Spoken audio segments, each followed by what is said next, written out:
नमस्कार दोस्तों।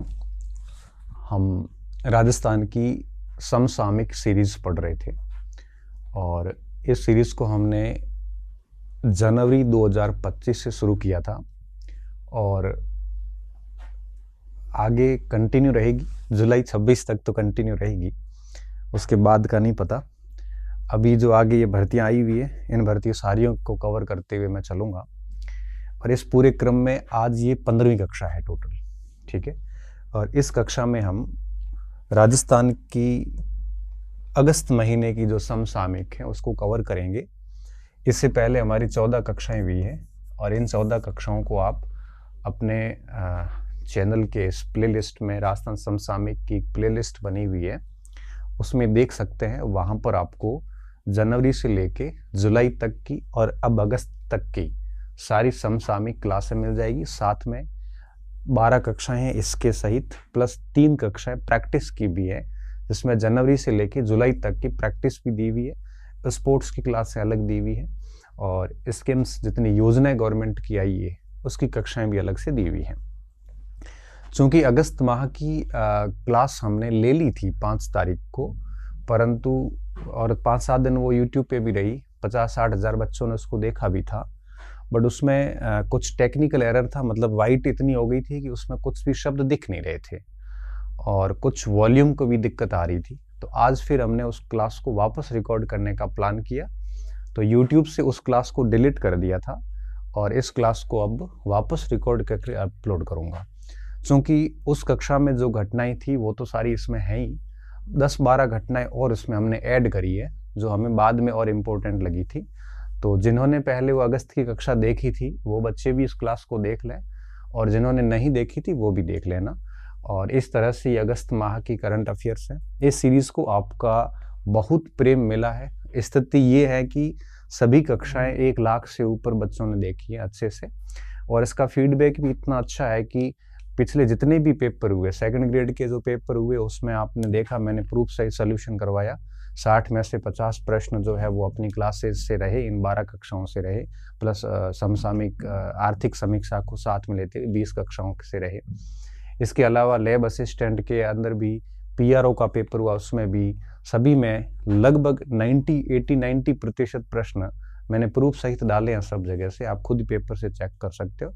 वहाँ से उम्मीद है कि आगे हम इससे और बेहतर करेंगे और ये जो अभी 80-85% का आंकड़ा आ रहा है, कोशिश करेंगे कि इसमें आपको 90% से अधिक सवाल मिले।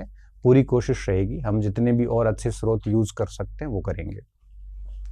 तो ये कक्षा आपकी सेवा में हाजिर है, इसको आप अच्छे से पढ़ना। डेफिनेटली महीने में 1 कक्षा ले रहा हूँ अभी तो, और आगे कोशिश रहेगी कि फर्स्ट ग्रेड को ध्यान में रखते हुए 1 कक्षा नेशनल और इंटरनेशनल अफेयर्स की भी शुरू करूँगा दीपावली के बाद से। यूट्यूब पे ही रहेगी वो भी कक्षा और ये राजस्थान की करंट अफेयर जारी रहेगी। साथ में अब नेशनल और इंटरनेशनल करंट अफेयर्स भी हम कंटिन्यू कर लेंगे।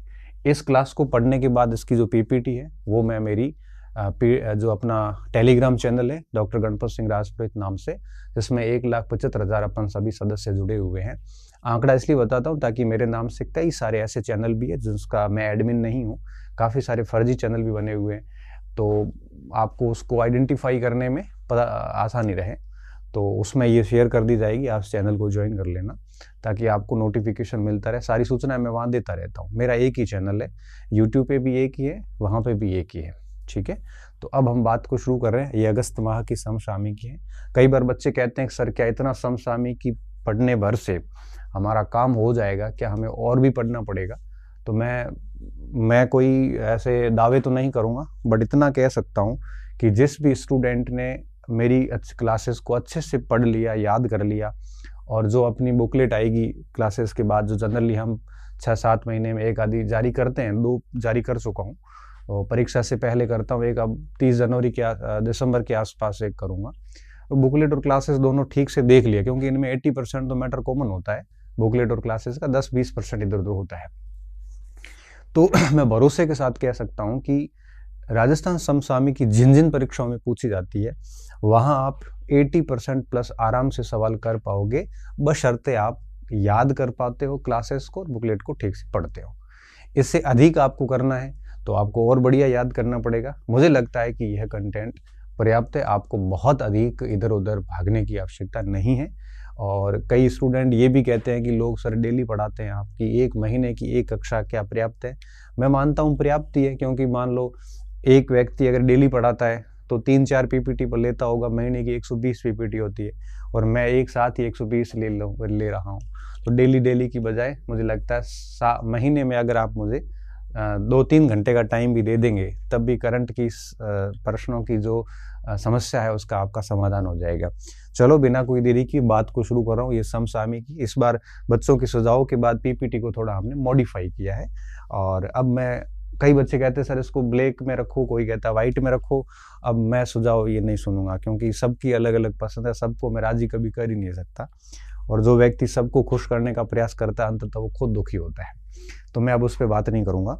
हाँ, मैं यही कहूंगा कि इनको प्रिंट करने की बजाय आप लिखोगे तो बेहतर है। 120 पन्ने प्रिंट करोगे, कोई मतलब वाली बात नहीं है, ये मूर्खता होती है प्रिंट करना। इसलिए मैंने ब्लैक करी ताकि आप प्रिंट करने की कोशिश भी नहीं करो। ठीक है, बात शुरू करते हैं। सबसे पहली घटना लेते हैं इस अगस्त महीने की। इसमें पहली जो है वो इंदिरा प्रियदर्शनी योजना। ये योजना काफ़ी विषय में चर्चा में रहती है, क्योंकि जब गवर्नमेंट कांग्रेस की आती है तो उसका नाम इंदिरा प्रियदर्शनी हो जाता है, और जब सरकार बीजेपी की आती है तो उसका नाम वापस बदल दिया जाता है, और अब इसका नाम बदल के पद्माक्षी योजना कर दिया गया है। ठीक है, पूर्व में भी इसका नाम पद्माक्षी योजना था, और बीच में जैसे कांग्रेस की सरकार आई तब इसका नाम इंदिरा प्रियदर्शनी अवार्ड कर दिया गया था। ये शिक्षा विभाग राजस्थान सरकार की योजना है, और यह योजना आज से नहीं है, 2010-11 से ही चल रही है, और 2025 में इसका नाम पद्माक्षी किया गया। ये जैसे ही गवर्नमेंट बदलती है इस योजना का नाम 100% बदल जाता है। अब बात यह कि चर्चा में क्यों है? चर्चा में ये इसलिए है कि इसमें जो पुरस्कार की राशि दी जाती है उसको कटौती कर दी गई है। पुरस्कार किसको दिया जाता है?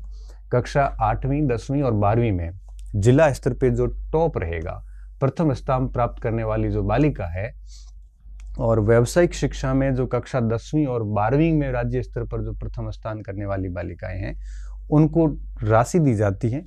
पहले ये 40,000 दी जाती थी कक्षा 8 के लिए, अब घटा के इसको 25,000 कर दिया गया है। और पहले 10वीं कक्षा की टॉपर बालिका को 7500 रुपये दिए जाते थे, अब घटा के 50,000 कर दिए हैं। और कक्षा 12वीं की जो बालिका थी, पहले उसको 1 लाख रुपए प्लस स्कूटी दी जाती थी, अब उसको कम करके 75,000 रुपये कर दिए गए हैं। जनरली ऐसा होता नहीं है कि किसी भी योजना में फंड कम करें, अक्सर बढ़ाया जाता है। इस बार इन्होंने क्या किया, थोड़ा सा कम किया है, 25,000, 50,000 और 75,000 रुपये किए हैं। तो इस प्रकार इस योजना का नाम चेंज करने प्लस इसकी राशि कम किए जाने के कारण ये चर्चा में रहा। ये अध्यापक बैच के जो स्टूडेंट है उनके लिए ये ज़्यादा महत्वपूर्ण योजना है, क्योंकि शिक्षा विभाग की सारे पुरस्कार और योजनाएं अध्यापक L1 और L2 के सभी परीक्षाओं के पाठ्यक्रम में है। तो इस योजना का विशेष तौर पे ध्यान रखना। ये करंट में इस वजह से चर्चा में, इसकी बेसिक चीज़ें और आप अच्छे से तैयार करना, बट करंट में ये क्यों है इस बात को लेके इसमें हमने कवर किया है। दूसरा प्रश्न है युवा संसद। यूथ पार्लियामेंट अक्सर आयोजित होती है, भारत सरकार भी करती है और राजस्थान की विधानसभा में भी की जाती है। तो राजस्थान विधानसभा ने यूथ पार्लियामेंट का आयोजन किया, कब किया? 2 अगस्त 2025 को किया है। 2 अगस्त 2025 को इसका आयोजन किया गया, और चूंकि पहल डेफिनेटली विधानसभा ने आयोजन किया है तो पहल किसकी थी? वासुदेव देवनानी की पहल पे आयोजित हुआ था। इसमें होता क्या है कि इसमें पहले जिला लेवल पे प्रतियोगिता होती है, वहाँ से कैंडिडेट चयनित किए जाते हैं और उन कैंडिडेट्स को आगे विधानसभा में बोलने का अवसर मिलता है। तो युवा संसद में 13 राज्यों के 55 विद्यालयों से चयनित टोटल 168 छात्र छात्राओं ने भाग लिया। ध्यान रखना, इसमें जितने बच्चे भाग लेते हैं उतने सब वहाँ पे स्पीच नहीं देते, उनमें से भी सेलेक्टेड स्टूडेंट को स्पीच का अवसर दिया जाता है। तो 168 में से भी 56 युवाओं ने सदन में अपने विचार रखे, किसमें? यूथ पार्लियामेंट में, जो 2 अगस्त 2025 को आयोजित की गई थी। चर्चा के विषय क्या थे इसमें? कक्षा 9वीं से 12वीं तक के बच्चे इसमें पार्टिसिपेट करते हैं, युवा होते हैं 9वीं से 12वीं के बच्चे, और इन्होंने आतंकवाद, POK और जैसे गंभीर राष्ट्रीय और अंतर्राष्ट्रीय विषयों पर अपने विचारों को रखा। यहाँ पे भिवाड़ी की जस्मिन ने इसमें क्या कहा था कि कश्मीरियों का दिल जीतना होगा वरना जीत अधूरी रहेगी। महाराजा सवाई मानसिंह विद्यालय ने इस आयोजन में भाग लिया था। ऐसे बहुत सारे विद्यालय भाग लेते हैं, तो ये बिंदु याद रखने का ऐसा नहीं है, बट हाँ, ये जो हम अंडरलाइन कर रहे हैं इन बिंदुओं को आपको डेफिनेटली याद भी करना और अपनी कॉपी में उसको नोट भी करते रहना है। जैसे अभी इसमें ये जो मैंने पेन चलाई है वो पॉइंट याद रखने, इसमें भी मैंने पेन चलाई है वो बिंदु आपको याद रखने हैं। राजस्थान विधानसभा ने 26 मार्च 2025 को विकसित भारत युवा संसद का भी आयोजन किया गया था। यहाँ पे ये विधानसभा ने किया था, जिसमें 18 से 25 वर्ष के 140 युवाओं का चयन किया गया था। इनमें से 3 युवाओं को फिर आगे भेजा गया था जिन्होंने अपनी पार्लियामेंट के अंदर विचार रखे थे। तो और उसमें हर्षित शर्मा थे जयपुर से, बीकानेर की मनीषा जोशी थी और रिंकी खातून थी अलवर से। ये लोग भी वहाँ पे जाके स्पीच दे के आए। तो ऐसी यूथ पार्लियामेंट होती रहती है। हमने भी एक समय भाग लिया था, मतलब यूं कह सकते हो कि भाग लिया था। आगे हमें कोई ले नहीं गया क्योंकि हम ना तो इतने अच्छे वक्ता रहे कभी, ना ही हम कभी इतने ब्राइट स्टूडेंट रहे कि आगे जाएं और बहुत सारी डिबेट्स असेंबली में भाग लें। हम तो ठीक है 12वीं के बाद कॉलेज में आने के बाद में थोड़ा अच्छे लोगों के संपर्क में आ गए और पढ़ा लिए तो अपना काम चल गया। बाकी हम कभी भी ब्राइट स्टूडेंट नहीं रहे। ये तो ठीक है, बाद में बहुत अधिक मेहनत कर करके काम चला लिया, अपना काम हो गया। बाकी बड़ा मुश्किल काम था, मेरे लिए तो बड़ा मुश्किल काम था। अरुण चतुर्वेदी, इनको राज्य वित्त आयोग के अध्यक्ष बनाए गए हैं। अभी आपको बता दूं कि अभी 7वां राज्य वित्त आयोग का गठन हुआ है। यह वित्त आयोग 2025 से 30 के बीच इसका कार्यकाल रहेगा। ठीक है, राज्य वित्त आयोग जनरली राज्य की जो वित्तीय स्थितियों पे बात करता है, कहाँ कितना पैसा करना है और पंचायती राज को इनको कितना पैसा आवंटित करना है, इन सारों पे रिकमेंडेशन देता है। हालांकि इनकी रिकमेंडेशन बाउंडेड नहीं होती, बाध्यकारी नहीं होती। बट 7वां वित्त आयोग है, अरुण चतुर्वेदी की अध्यक्षता में हुआ है और इसके सेवानिवृत्त IAS नरेश ठकराल को इसका सदस्य बनाया गया है, सचिव बनाया गया है। इसका भी ध्यान रखना, ये 5 वर्षों के लिए कार्य करेगा। तो इसकी अवधि याद रखना, ये वित्त वर्ष 2025 से शुरू होके और 29-30 के वित्त वर्ष तक ये आपके कार्य करेगा। आगे 5 वर्षों तक विभिन्न प्रकार की रिकमेंडेशन देने का काम जो है ये राज्य वित्त आयोग करेगा, अरुण चतुर्वेदी करेगा। इससे पहले 6 कमीशन बैठे हैं। छठे का अध्यक्ष जो है वो प्रद्युमन सिंह था और पहले का जो अध्यक्ष था वो के गोयल था। ये 2 याद रख लेना और आजकल पैटर्न को देखते हुए कई बार और भी पूछ लेते हैं, बट ठीक है 2-3 याद रखो लोगे तो बढ़िया हो जाएगा।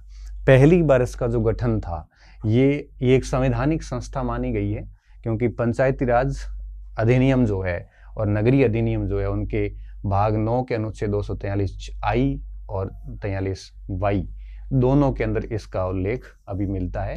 ये 73वें 74वें संविधान संशोधन के द्वारा इसमें ऐड किया गया था। पहली बार इसका गठन जो है वो 24 अप्रैल 1994 को किया गया था, जिसने 1 अप्रैल 1995 से कार्य करना शुरू किया। जनरली क्या होता है, करंट अफेयर में आजकल जब प्रश्न आते हैं तो वो क्या करते हैं कि वो आपके निम्नलिखित में से कौन सा कथन सही है ऐसे करके और राज्य वित्त आयोग के 4-5 विकल्प दे देते हैं। उसमें एक आधा विकल्प फाउंडेशन, मतलब जो स्टैटिक जीके हैं, जैसे अपन कह सकते हो कि जो उसका नॉलेज पक्ष है उसका दे देते हैं और 1-2 पॉइंट उसमें करंट पक्ष में दे देते हैं और एक आधा पॉइंट आपकी समझ पक्ष का दे देते हैं। तो 4 विकल्प आते हैं, कौन से कथन सही है, फिर आपको उनमें से चयन करना पड़ता है कि सत्य कौन से असत्य कौन से हैं। और ये आप तभी कर पाते हो जब आपकी समझ भी अच्छी हो, उसका आपका बेसिक ज्ञान जो है, जो स्टैटिक नॉलेज जिसे अपन कहते हैं, एकदम बैकग्राउंड जिसे कह सकते हो, जिसका आपका क्लियर हो, प्लस करंट अफेयर्स में भी आपको पता हो, तो इस स्थिति में आप ठीक कर पाते हैं। अन्यथा केवल करंट से भी मामला बैठता नहीं है, क्योंकि जैसे ये जैसे मान लो ये प्रश्न यहाँ से दे दिया कि अध्यक्ष कौन है वगैरह वगैरह, ये 7वां वित्त आयोग है, एक कथन ये आ गया और इसमें नरेश ठकराल इसके सचिव है, ये आ गया। एक कथन ये आ गया कि इसकी व्यवस्था जो है वो संविधान के आर्टिकल 243I और Y में है। अब ये करंट का मैटर नहीं है, बट एडिशनल इन्फॉर्मेशन तो है, स्टैटिक जीके तो है, तो ये भी आपको पता होना चाहिए और साथ में एक आधा समझ आधारित इसके काम क्या है। तो फिर क्या होता है कि आपका बिल्कुल क्लियर हो जाता है, कहीं दिक्कत नहीं आती। इस वजह से हमने इसके एडिशनल इन्फॉर्मेशन को भी ऐड किया है। आगे राजस्थान फुटबॉल संघ की पहली एक्सीलेंस अवार्ड सेरेमनी, कभी होती नहीं थी, इस बार हुई है। कहाँ पे आयोजित हुई? जनरली ऐसे कार्यक्रम जयपुर में होते हैं। मुख्य अतिथि कल्याण चौबे को बनाया, जो कि ऑल इंडिया फुटबॉल फेडरेशन के अध्यक्ष हैं, और इसमें पुरस्कार विजेता कौन कौन रहे? Best professional football of the year मार्तन रैना रहे। Best domestic footballer of the year Altaf Hussain रहे। ये घरेलू फुटबॉलर है, ये प्रोफेशनल है जो बाहर लीग में जाके खेलने का काम करते हैं। रेफरी का अवार्ड कर्मवीर खींचड़ और जस्टिस जैस ने जीता। इमर्जिंग प्लेयर मतलब उभरता हुआ खिलाड़ी जो है, ये पुरस्कार विशाल कलोशिया तथा धैर्य सनाढय ने यहाँ पे ये पुरस्कार जीता है। तो ये 4 पुरस्कार है। इसको सुमिलित करो में भी प्रश्न पूछा जा सकता है। ये अगस्त माह की घटनाएं हैं। आगे कॉलेज लेक्चरर और अध्यापक भर्ती परीक्षा में बेहद महत्वपूर्ण सिद्ध होने वाली है, क्योंकि जनरली सेकंड ग्रेड के पेपर में मई, जून और जुलाई का पूरा करंट पूछा गया था, मोस्टली 80% करंट। तो अभी दिसंबर में पेपर है 1-2 तारीख को प्रोफेसर का, तो आप मान के चलिए कि अक्टूबर, सितंबर और अगस्त, ठीक है, इन 3 महीनों का करंट प्रोफेसर में पूछने के चांसेस है। और आगे जब थर्ड ग्रेड की परीक्षा है जनवरी में, तो वो भी 5-6 महीने का करंट पूछते हैं। तो इन दोनों परीक्षाओं के लिए फिर आगे आपको पता है कि एसआई का पेपर है 7 अप्रैल को, तो उसमें भी 7 या 5 अप्रैल को है, उसमें भी इम्पोर्टेंट रहेगा ही। खैर ठीक है, तो इसका ध्यान रखना। तो फुटबॉल संघ की एक्सीलेंट अवार्ड सेरेमनी में इन लोगों को अवार्ड दिए गए। अगर आप इसके कुछ की पॉइंट्स और देखें तो फुटबॉल संघ के अध्यक्ष मानवेंद्र सिंह जसोल है, जो स्वर्गीय आपके जसवंत सिंह जसोल के पुत्र हैं, और आप भी सांसद रहे हुए हैं। जसवंत सिंह जसोल देश के बड़े बड़े मंत्रालय, गृह विदेश मंत्रालय, रक्षा मंत्रालय, डिफेंस मिनिस्ट्री, वो संभाले हुए व्यक्ति थे। जनवादी पार्टी के बहुत पुराने कार्यकर्ता रहे। मार्तन रैना जो है वो आपके राजस्थान के पहले खिलाड़ी जिनका Indian super league club east Bengal जो फुटबॉल क्लब है उसमें भी चयन हुआ है।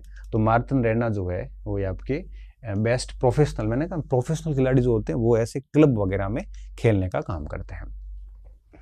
राष्ट्रपति रोवर पुरस्कार ये स्काउटिंग में दिए जाते हैं। तो सम्मान का नाम क्या है? भारत स्काउट गाइड का राष्ट्रपति रोवर पुरस्कार। और राष्ट्रपति देने वाला कौन होता है? राष्ट्रपति होता है। और इस दिया किसको? ये दिया ये याद रखना है, ये अपने जयनारायण व्यास विश्वविद्यालय के दिनेश कुमार जी हैं, उनको ये पुरस्कार दिया। और राजस्थान से दिनेश कुमार और यतिन वर्मा को चयनित किया गया। दिनेश कुमार को रोवर ग्रुप में पुरस्कृत किया गया। राष्ट्रपति रोवर पुरस्कार है। जनरली पूछते नहीं थे पहले, तो आजकल क्या है कि राजस्थान लोक सेवा आयोग बहुत ही सूक्ष्म घटनाओं को भी अपने पेपर्स में स्थान दे रहा है। इस वजह से हमें अब एक एक बिंदु पे ध्यान रखने की महती आवश्यकता है। विजनरी इंडियन अवार्ड 2025 आकाशवाणी भवन नई दिल्ली में दिए गए। सम्मानकर्ता फिल्म अभिनेत्री पूनम ढिल्लों थी।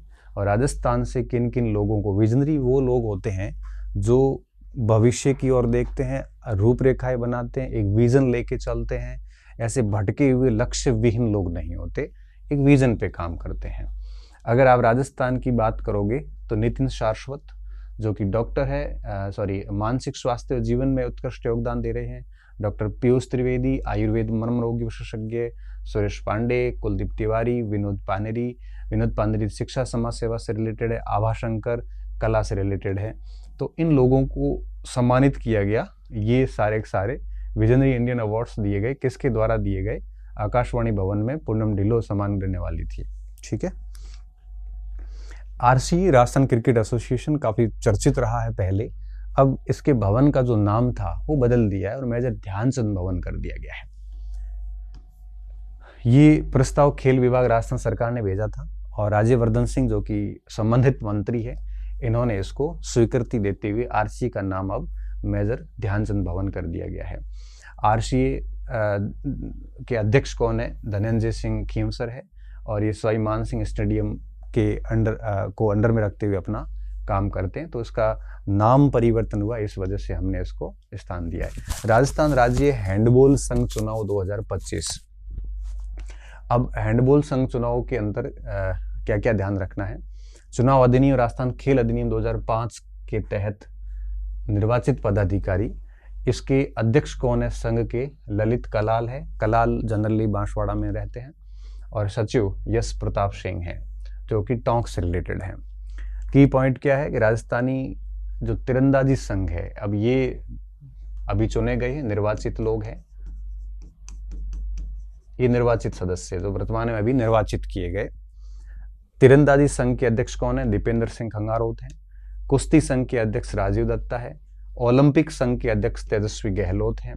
और पैरा ओलंपिक के देवेंद्र झांझड़िया, जो खुद ही अपने आप में ओलंपियन रहे हुए हैं। तो मुझे लगता है यही एक ओलंपियन है जो ओलंपिक की किसी संघ समिति के अध्यक्ष हैं।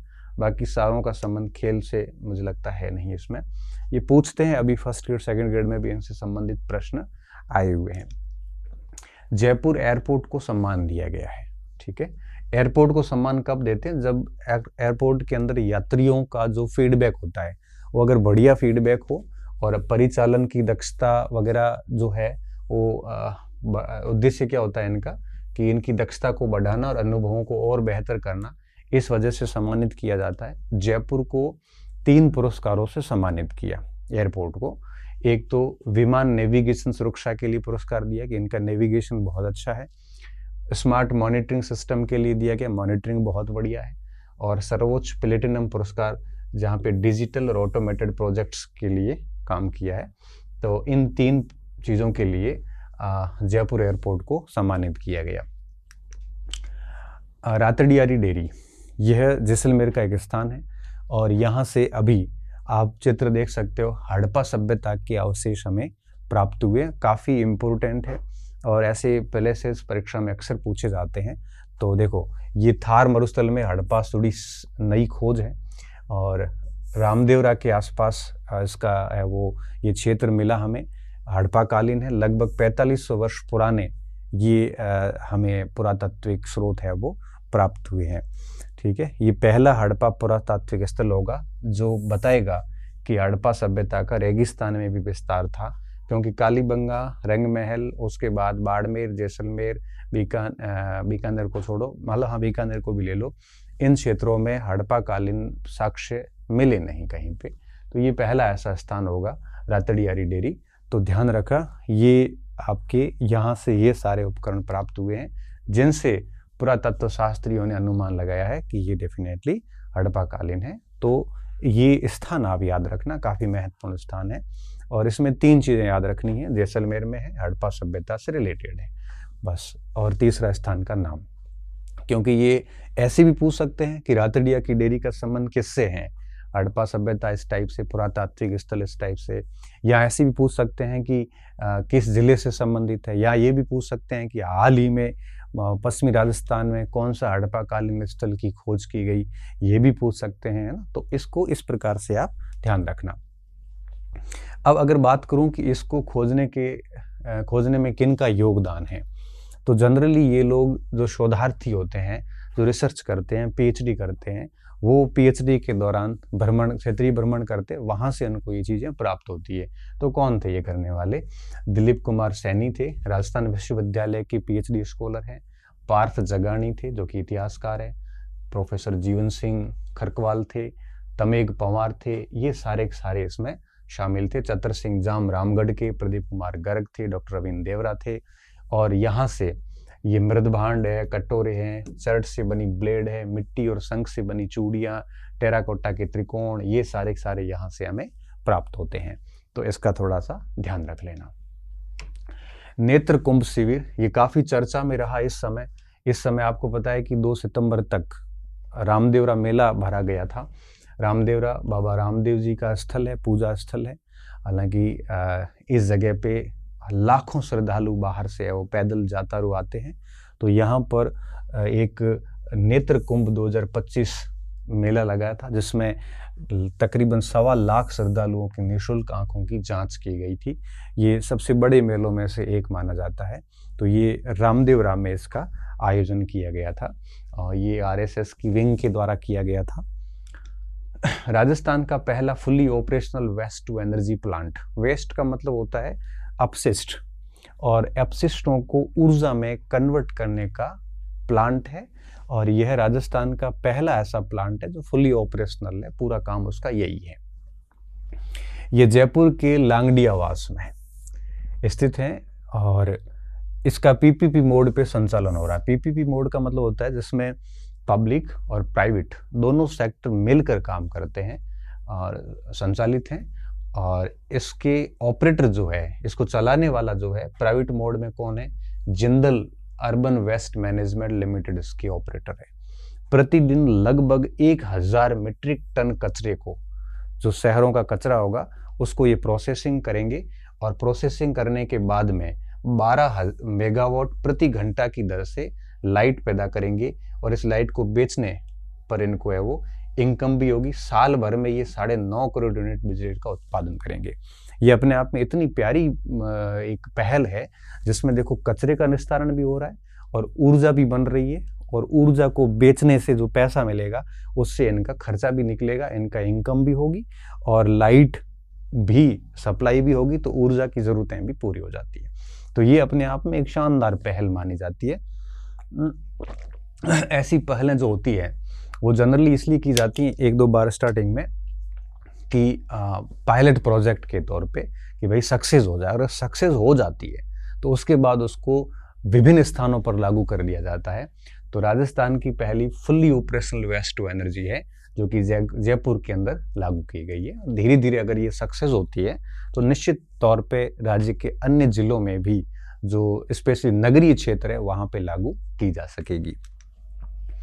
अंगदान और प्रत्यारोपण के क्षेत्र में उत्कृष्ट कार्य के लिए राजस्थान को राष्ट्रीय पुरस्कार दिया गया। ठीक है, नाम से पता चल रहा है कि ये है क्या। तो यह आपके ऑर्गन को डोनेट करने और ट्रांसप्लेशन करने के लिए, ट्रांसप्लांटेशन, तो उन दोनों के लिए राजस्थान को पुरस्कार दिया गया है। ठीक है, तो इस एक तो ये पुरस्कार है, दूसरा excellent in promotion of the organ donation. मतलब कोई व्यक्ति क्या करता है, अपने जीते जी ही कह देता है कि मेरी मृत्यु के बाद मेरे ऑर्गन में अस्पताल को दे दूंगा, तो ये ऑर्गन डोनेशन कहलाता है। और दूसरा होता है ट्रांसप्लांटेशन, जब किसी एक का ऑर्गन किसी जीती बॉडी में दूसरी बॉडी में डाल दिया जाता है। तो राजस्थान गवर्नमेंट जो है इसको लगातार बढ़ावा दे रही है। इस वजह से ये दोनों पुरस्कार केंद्रीय स्वास्थ्य एवं परिवार कल्याण मंत्री जेपी नड्डा द्वारा डॉक्टर अम्बेडकर इंटरनेशनल सेंटर नई दिल्ली में प्रदान किए गए। इसमें क्या होता है, राजस्थान के अंदर एक अंगदान शपथ देश में अव्वल रही। कई सारे साथियों ने ये कराई थी। शपथ ली जाती है कि मैं मेरी मृत्यु के बाद सारे डोनेट करना चाहूँगा, और वो उसको शपथ पत्र जारी किया जाता है। ऑनलाइन वेबसाइट्स पे होता है, आप भी कर सकते हो। ट्रांसप्लांट ऑर्गन रिट्रीवल केंद्र की डेटा के अनुसार भारत भर में अब तक 1.38 लाख से अधिक लोग अंगदान का संकल्प ले चुके हैं।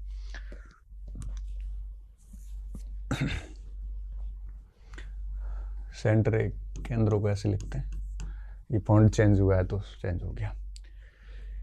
प्रथम नॉन ट्रांसप्लांट ऑर्गन रिट्रीवल केंद्र झालावाड़ मेडिकल कॉलेज में स्थापित हुआ था 2024 में, जो पहला कैडावर डोनेशन सफलतापूर्वक समाप्त हुआ। वहां से 3 लाभार्थियों को किडनी लिवर ट्रांसप्लांट के लिए हरित गलियारा एवं 4 अस्पतालों को अंग प्रेषित किए गए थे। ये एडिशनल इंफॉर्मेशन है। अंडर 17 वर्ल्ड कुश्ती चैंपियनशिप 2025, ठीक है, अंडर 17 है और वर्ल्ड कुश्ती चैंपियनशिप है। आयोजित कहाँ हुई? एथेंस के अंदर। एथेंस कहाँ पे है? यूनान के अंदर। ग्रीस कह सकते हो आप, ग्रीक कह सकते हो, यूनान कह सकते हो। पुराना नाम ग्रीस था, और एथेंस आपको पता है कि कला की राजधानी मानी जाती थी। यहाँ पे 28 जुलाई से 3 अगस्त के बीच में ये चैंपियनशिप आयोजित हुई। इसके विजेता के तौर पे देखते हैं तो अमेरिका और भारत की जहाँ तक बात है, तो भारत के अंदर टोटल भारत ने यहाँ पर 9 पदक जीते, 4 गोल्ड, 4 सिल्वर और 1 कांस्य पदक। राजस्थान का इसमें क्या योगदान है? 1 गोल्ड का है और 1 कांस्य पदक का है।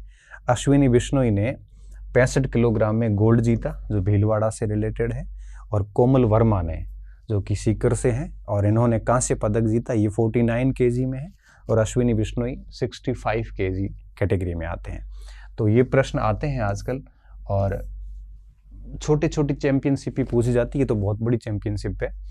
तो अश्विनी बिश्नोई का नाम याद रखना, कोमल वर्मा का नाम याद रखना, इनके भार वर्ग 65 और 49 भी याद रखना, और ये कुश्ती चैंपियनशिप के हैं, और इन्होंने अंडर 17 में आपके गोल्ड और कांस्य जीते। भारत ने 9 पदक जीते, राजस्थान के खिलाड़ियों ने 2 पदक जीते। ठीक है, इसके अलावा और क्या तथ्य हो सकता है इसमें? अश्विनी बिश्नोई राजस्थान की पहली महिला पहलवान जिन्होंने वर्ल्ड चैंपियनशिप में गोल्ड जीता था। 2 वर्षों में इंटरनेशनल स्तर पर इन्होंने 5 गोल्ड जीते हैं। 5 मुकाबलों में कोई अंक नहीं खोया इन्होंने। पहले मुकाबले में अल्जीरिया की पहलवान को 10-0 से हराया। तकनीकी आधार पर जीत गए। इनके कोच कल्याण बिश्नोई हैं, जो शिव व्यायामशाला पुर में चलाते हैं। आप सोचिए कि 5 मुकाबलों में एक भी अंक नहीं दिया ओपोनेंट्स को। तो अश्विनी बिश्नोई का थोड़ा ध्यान रखना और कोमल वर्मा का भी ध्यान रखना। दोनों ने है वो गोल्ड, एक ने गोल्ड जीता, कोमल वर्मा ने कांस्य पदक जीता है। Central India slam squash championship, ठीक है, स्क्वैश चैंपियनशिप का प्रश्न है ये। इसका आयोजन हुआ है इंदौर के अंदर। ये मध्य भारत की स्क्वैश है। राजस्थान का प्रदर्शन कैसा रहा इसमें? दिव्यांशी जैन ने गर्ल्स अंडर 13 वर्ग में फाइनल में महाराष्ट्र की शनाया राय को हराया। फाइनल में हराया मतलब गोल्ड जीता है। और सुभाष चौधरी ने अंडर 19 में फाइनल में महाराष्ट्र के रचित शाह को पराजित किया। साफ बात है कि दोनों ने गोल्ड जीते हैं यहाँ पे, ठीक है। इसके अलावा प्रभाव बाजोरिया ने बॉयज अंडर 13 में तीसरा स्थान, धौर्य गोगिया ने बॉयज 13 में चौथा स्थान। तीसरे चौथे वाले तो नहीं पूछेंगे आपको, गौरवी अजमेरा ने चौथा स्थान। बट हाँ, दिव्यांशी जैन और सुभाष चौधरी का नाम आप याद रखना, दोनों गोल्ड मेडलिस्ट हैं, क्योंकि फाइनल में इन्होंने महाराष्ट्र के खिलाड़ियों को पराजित किया। और इसका आयोजन कहाँ पे हुआ है? इंदौर के अंदर हुआ है। पुरुषोत्तम दास पुरोहित स्मारक डाक टिकट जारीकर्ता कौन है? डाक विभाग है। घोषणा किसने की है? राज्यपाल हरिभाऊ बागड़े द्वारा की गई। ये पाली जिले के बसंत गांव के निवासी थे, सुमेरपुर के। 1931 में मुंबई में जाके इन्होंने अपना बिजनेस शुरू कर लिया था। जीवन भर समाज सेवा करी और अब इनके नाम का पुरस्कार है वो पुरुषोत्तम स्मारक टिकट जो है वो जारी किए पुरुषोत्तम दास पुरोहित के नाम से। तो इन्होंने हमेशा से समाज सेवा, शैक्षणिक उत्थान और सांस्कृतिक जागरूकता में सक्रिय रहे हैं। ये राजस्थान में नया जल संचयन मॉडल, ठीक है। नया जल संचयन का क्या मतलब है? मतलब सिंपल सा बात है कि जो बरसात का जल आता है उसे हम नया जल मानते हैं। उसके संरक्षण और उसके स्टोरेज की जो बात है वो इसमें आती है। तो राजस्थान के जो शुष्क भाग हैं, जयपुर के कूकस गांव में 50 जलवायु अनुकूल कृषि तालाबों के माध्यम से 10 करोड़ लीटर वर्षा जल का संचयन किया गया। आईआईटी खड़गपुर की पूर्व छात्रा और नीति आयोग की पूर्व अधिकारी विप्रा गोयल इस पहल का नेतृत्व कर रही है। उन्होंने दौसा में ये अभियान चलाया था। जयपुर के आमेर ब्लॉक में कूकस गांव में इसको मॉडल को लागू किया। ये पहल दूसरा स्थान है। पहले दौसा में सफलता प्राप्त की, फिर कूकस में सफलता प्राप्त की। दौसा में 250 कृषि तालाबों के निर्माण के आधार पर यह काम किया गया था। तो ये नया मॉडल है। भविष्य में इसको पश्चिमी राजस्थान, स्पेशली जैसलमेर, बाड़मेर और इन क्षेत्रों में जहाँ बारिश कम होती है वहाँ पे भी संभावना है कि ये लोग आगे इसको भी लागू कर पाएंगे। तो ये शुरुआत कहाँ से होती है? दौसा से होती है। फिर कूकस में इन्होंने इस तरह से ऐसे तालाब बनाए जहाँ पे वर्षा का जल अच्छे से संचयन किया जा सके। इस पहल में प्रत्येक किसान की 5% भूमि पर सुरक्षित बाड़ के साथ 10 फुट गहरे और प्लास्टिक से बने तालाबों का निर्माण करना भी शामिल है। सिंपल सा पॉइंट है। तालाब प्लास्टिक से बनने का मतलब ये कि जो तालाब बनेगा ना उसके तल के ऊपर प्लास्टिक डाल दिया जाएगा ताकि वाटर जो है वो अंदर रिस्क के नहीं जाए, लंबे समय तक रह सके। इस पहल के तहत जिसके अब तक 50 तालाब बनाए जा चुके हैं। 25 और तालाबों के निर्माण की योजना है और 50,000 ग्रामीणों को दीर्घकालिक लाभ मिलने की उम्मीद है। तो ऐसी योजना है, काफ़ी ठीक योजना है। ट्रेवल पोर्टल मेक माई ट्रिप की सूची जारी। मेक माई ट्रिप ने हमेशा क्या करता है, जब भी कोई व्यक्ति घूमने जाते हैं तो जनरली अपने ट्रिप करते हैं, तो मेक माई ट्रिप वेबसाइट पे सारा कुछ रहता है। तो उन्होंने वहाँ से जितने भी ऑर्डर हुए उसके बेस पे उन्होंने राजस्थान के 4 शहर जो है उनको रैंकिंग दी है। उनकी रैंकिंग में उदयपुर उनकी रैंकिंग में 7वें स्थान पे है। उसके बाद लोग करते हैं जोधपुर का 8वें स्थान पे, फिर माउंट आबू का 26वें स्थान पे और जयपुर आपके 27वें स्थान पे रहा। मिस टीना दीवा 2025 ये दिव्या वाधवा रही है। सीतापुर जयपुर में इसका आयोजन किया गया था। राजस्थान में पढ़ाई विद एआई कार्यक्रम। एआई का मतलब है आर्टिफिशियल इंटेलिजेंस। तो एआई के साथ में पढ़ाई करने के लिए ये कार्यक्रम चलाया गया है और इसका आरंभ जो है वो कहाँ से होता है? टोंक जिले से। एआई आधारित शैक्षणिक कार्यक्रम से सरकारी स्कूलों के परिणामों में सुधार का। इसका नाम है पढ़ाई विद एआई। ठीक है, मतलब एआई के साथ में अध्ययन। अब एआई के साथ में क्या अध्ययन करेंगे? एआई ने आप सभी विद्यार्थियों का, हम सबकी क्रिएटिविटी खत्म कर दी। बच्चे सीधे एआई में जाते हैं, कोई भी सवाल करो एआई में डाल दिया, ये सीधे उत्तर आ जाते हैं। खुद करके सीखना भूल गए हैं। जितनी आप खुद करके नहीं करोगे उतना आप पिछड़ते जाओगे। होना ये चाहिए कि करके सीखा जाए, जबकि हो ये रहा है कि हम डाल देते हैं दूसरे के ऊपर और एआई पे हम भरोसा करते हैं। कोशिश ये करिए कि आप खुद करके सीखिए, चीज़ों को तलाशिए, चीज़ों को ढूंढिए, क्योंकि जब तक चीज़ों को नहीं समझोगे तब तक आज की स्थिति में परीक्षाओं को क्लियर करना बड़ा मुश्किल काम है। और खुद करके सीखना बहुत ज़्यादा ज़रूरी हो चुका है। क्या विशेषता रहेगी? इसमें डिजिटल शिक्षा दी जाएगी, जिसमें कृत्रिम बुद्धिमत्ता मतलब आर्टिफिशियल इंटेलिजेंस समावेशन रहेगा। छात्रों की स्वयं गति से सीखने की सुविधा भी रहेगी। अभ्यास, ड्रिल, व्यक्तिगत शिक्षण रहेगा। पाठ्य पुस्तकों के प्रश्नों का अभ्यास क्या करेंगे? बच्चे उस प्रश्न को एआई में डालते, एआई सीधा सॉल्यूशन करके दे देता है। बच्चों को होमवर्क देते हैं और वो बच्चे क्या करते हैं? उस होमवर्क के प्रश्न को एआई में डालते, आंसर आता है, आंसर लिख लेते हैं। एआई का इतना बढ़िया यूज किया जा सकता है। हम लोग करते हैं ना, कई बार पढ़ाते हैं तो कोई डाउट आता है तो हम एआई पे जाते हैं, उसका पूरा परीक्षण करते हैं और एआई से अच्छी चीज़ें मिल जाती है, हम उसको नोट कर लेते हैं। ऐसे नहीं करते कि होमवर्क भी बच्चों का एआई से करवा दें, वो फिर गलत हो जाता है। गणित पर विशेष फोकस, कक्षा 10 के लिए 3 महीने की कार्य योजना भी इसमें शामिल है। तो ये पढ़ाई विद एआई कार्यक्रम है। बीज महोत्सव 2025, ये राजस्थान, मध्य प्रदेश और गुजरात की आदिवासी सीमा जो है उसमें आयोजित किया गया और 4 दिवसीय उत्सव था। इसमें स्वदेशी बीजों के पारंपरिक और पारिस्थितिकी महत्व पर ध्यान केंद्रित किया गया है। जितने भी देखो बीज बहुत इंपॉर्टेंट होते हैं, बीज की क्वालिटी पे डिपेंड करेगा कि प्रोडक्टिविटी कैसी होनी है। तो देश भर में जो बीज हैं उनका प्रदर्शन किया गया, संरक्षण की तकनीकों का प्रसार किया गया। दुर्लभ और विस्मृत बीजों को पुनर्जीवित करने का प्रयास भी किया गया, जिसमें जैसे कुछ बीजों के नाम मैं बताता हूँ। अनाज, दूध मोगर, काली कामोद, ढिमरी, फल के जंगली आम, आकोल, टिमरू के बीज, मतलब कुछ दुर्लभ और भुलाए जा चुके बीजों का यहाँ पर प्रदर्शन किया।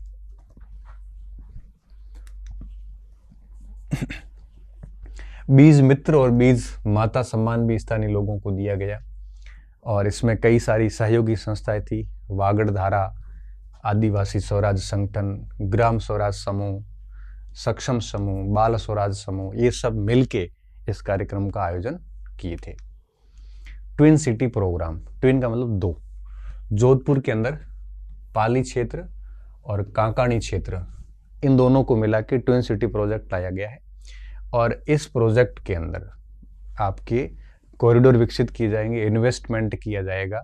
तो यह national industrial corridor development programme के तहत चुना गया है और इसमें दिल्ली मुंबई इंडस्ट्रियल कॉरिडोर के तहत इसमें प्रोजेक्ट बनाया जाएगा और प्रधानमंत्री की अध्यक्षता वाली कमेटी ने इसको मंजूर किया है। इसको विकसित करने का काम रिको करेगा। ठीक है, डीएमआईसी क्या है? आपको पता है कि दिल्ली से मुंबई के बीच में जो रेल पटरियां बन रही हैं, ये दिल्ली मुंबई इंडस्ट्रियल कॉरिडोर है। ये तो फ्रेट कॉरिडोर है, पटरियों को तो फ्रेट कॉरिडोर बोलते हैं। इसके दोनों तरफ उद्योग लगेंगे, ये कहलाएगा इंडस्ट्रियल कॉरिडोर, जिसे हम डीएमआईसी बोलते हैं। और इस डीएमआईसी के तहत ये 2 शहर आ रहे हैं, रोहित क्षेत्र और कांकाणी क्षेत्र। इसको ट्विन सिटी कहा गया है। यहाँ पर पहले चरण में 465 करोड़ की स्वीकृतियां दी गई है और पहले फेज में इन्होंने basic infrastructure design, construction, commissioning, operation व मेंटेनेंस जैसे काम है वो शुरू किए गए। बहुत इंपॉर्टेंट है, ये भूगोल में भी पूछा जा सकता है, इकोनॉमी में भी पूछा जा सकता है, करंट में भी पूछा जा सकता है। मेघोत्सव, ठीक है, ये 2-3 अगस्त 2025 को कहाँ पे? जयपुर में आयोजित हुआ और इसमें कबीर सूफी गायक मुरालाल मरवाड़ा, जो आपने देखा होगा बड़ी मूंछ है दाढ़ी वाले जो है वो, उन्होंने कबीर वाणी को अपनी विशिष्ट लोक सूफी शैली में प्रस्तुत किया वहाँ पे। इसका आयोजन किसने किया? संस्कृति मंत्रालय भारत सरकार के जो उत्तरी सांस्कृतिक क्षेत्र है, जो उसका मुख्यालय पटियाला में है, उसके द्वारा पश्चिमी क्षेत्र सांस्कृतिक केंद्र उदयपुर और जवाहर कला केंद्र और राजजीविका के सहायता से इसको आयोजित किया गया था मेघ उत्सव। और भी कई सारे उत्सव आयोजित हुए। तीज उत्सव जयपुर में आयोजित हुआ, सावन श्रृंगार जयपुर में हुआ, चेटीनाड जयपुर में हुआ है, मल्हार जयपुर में हुआ है, श्रावण कुंभ महोत्सव सलूम्बर में आयोजित हुआ है। ठीक है, कई सारे ऐसे उत्सव हैं जो ये भी पूछ लिए जाते हैं कई बार, जुलाई अगस्त में आयोजित हुए थे। ईश्वरदा दौसा पेयजल परियोजना का शिलान्यास, ये परियोजना है लालसोट के अंदर। ठीक है, इसका शिलान्यास किसने किया? मुख्यमंत्री श्री भजन लाल शर्मा ने किया। और डूंगरपुर गांव में इसका शिलान्यास हुआ। लालसोट विधानसभा में एक डूंगरपुर गांव है, डूंगरपुर जिला अलग है, इस विधानसभा का एक गांव अलग है। इस परियोजना से लगभग 6.27 लाख लोगों को स्वच्छ पेयजल उपलब्ध करवाया जाएगा और 120 करोड़ रुपए से अधिक के अन्य कार्य भी इसमें शामिल है।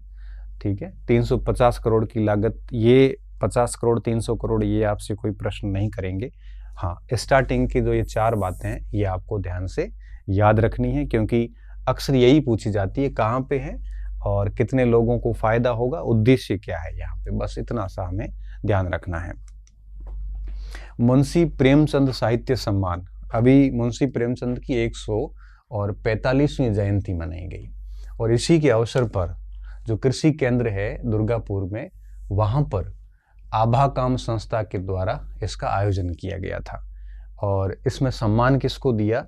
राजकुमार को दिया, लालसोट के हैं, टीकाराम राजवंशी को दिया, टोंक के हैं, और जगमोहन सक्सेना को दिया जो कि बीकानेर के हैं। उन्हें यह सम्मान कविता श्रेणी में दिया गया और उत्कृष्ट योगदान के लिए दिया गया। वर्ष 2024 में सम्मान डॉक्टर राजीव सक्सेना को दिया गया था और कविता श्रेणी 2 में जयपुर के जगदीश मोहन रावत को प्रथम पुरस्कार इस समय दिया गया। ये मुंशी प्रेमचंद साहित्य सम्मान है।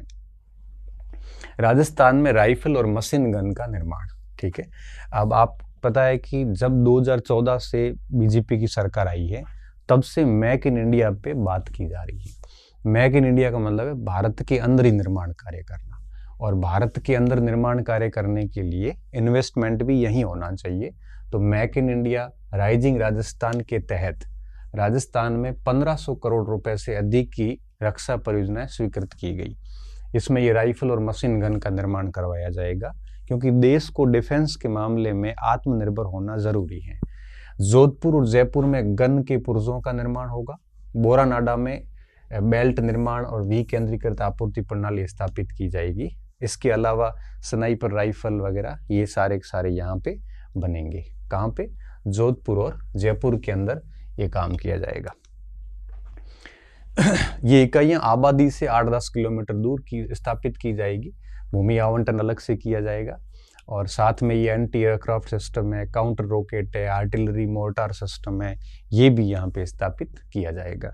ये अभी भारत पाकिस्तान के बीच में जो तनाव की स्थितियां उत्पन्न हुई थी उसके बाद ये निर्णय लिए गए थे कि इन क्षेत्रों में हथियार सप्लाई जल्दी हो, इस हेतु ये प्रयास किए जाएंगे। रणथंभौर में अवैध खनन जो हुआ था बीच में, आपको पता होगा, रणथंभौर का जो टाइगर रिजर्व है उस पर सुप्रीम कोर्ट ने प्रतिबंध लगाने के आदेश दे दिए हैं और यहाँ पे जितने भी लोग आते हैं उनको उनकी संख्या को नियंत्रित करने के लिए भी जिला कलेक्टर के नेतृत्व में एक 3 सदस्यीय कमेटी भी बैठी है। क्योंकि अभी क्या हुआ था कि रणथंभौर के अंदर उलियाना गांव में लगभग 150 हेक्टेयर भूमि पर भारी मशीनरी से अवैध खनन शुरू हो गया था और ये निर्माण त्रिनेत्र गणेश मंदिर के पास में होटल्स वगैरह बनने शुरू हो गए थे। तो इस वजह से सुप्रीम कोर्ट में कोई गया है, याचिका लगाई है PIL, और उसके बाद सुप्रीम कोर्ट ने ये डिसीजन दिया है। तो इसमें प्रश्न क्या आ सकता है, उनियाना गांव क्यों चर्चित है, ऐसे पूछा जा सकता है कि हाल ही में किस बाघ अभयारण्य के अंदर आपके सुप्रीम कोर्ट ने खनन पर प्रतिबंध लगाया, ऐसा भी प्रश्न पूछा जा सकता है। 91वीं जूनियर नेशनल स्विमिंग चैंपियनशिप तैराकी प्रतियोगिता अहमदाबाद में आयोजित हुई 3 से 7 अगस्त 2025 को। राजस्थान की तरफ से 17 सदस्यों ने भाग लिया। कितने? 17 सदस्यों ने, जिसमें आपके ग्रुप ए और ग्रुप बी बॉयज में 7 खिलाड़ी थे और 10 लड़कियां थी ग्रुप ए और ग्रुप बी के अंदर। इसमें साहिल गुप्ता ने कांस्य पदक जीता 200 मीटर बटरफ्लाई में, और ये टाइमिंग ली है उन्होंने 2 मिनट 8 सेकंड। और राजस्थान तैराकी संघ के अध्यक्ष कौन है? अनिल व्यास। तो इस पूरी चैंपियनशिप में, नेशनल चैंपियनशिप में राजस्थान को ये साहिल गुप्ता का एक पदक मिला है, कांस्य पदक। खैरथल तिजारा का नाम बदल दिया गया है। खैरथल तिजारा जिले का नाम अब भर्तृहरि नगर कर दिया है। ठीक है, राजा भर्तृहरि हुए थे और प्रस्ताव 7 अगस्त को ही मंजूरी दे दी गई है। मुख्यालय अब इस पूरे भर्तृहरि जिला नगर का जो मुख्यालय होगा वो भिवाड़ी में होगा। पूर्व आईएएस अधिकारी ललित के परमार, जो कि आरपीएससी की सेक्रेटरी रहे, उनकी अध्यक्षता में गठित इकाई की सिफारिश के बाद ये निर्णय लिया गया। तो ये भिवाड़ी आप याद रखना। और हम जब इतिहास संस्कृति पढ़ते हैं तो राजा भर्तृहरि पे भी बहुत डिटेल से बात करते हैं। वो यहाँ विषय हम नहीं छेड़ेंगे क्योंकि वो विषय इतिहास का है। अभी आपको इतना ही ध्यान रखना है कि खैरथल तिजारा का नाम वर्तमान में क्या है? भर्तृहरि नगर, और इसका हेडक्वार्टर कहाँ पे होगा? भिवाड़ी के अंदर। जल जीवन मिशन, जल जीवन मतलब हर घर नल, हर घर नल वाला ये मिशन है। और 12.44 करोड़ ग्रामीण घरों में नल से जल की सुविधा देना है। 56% राजस्थान कवर हो रहा है। 2028 तक हर घर जल कनेक्शन दिया जाएगा।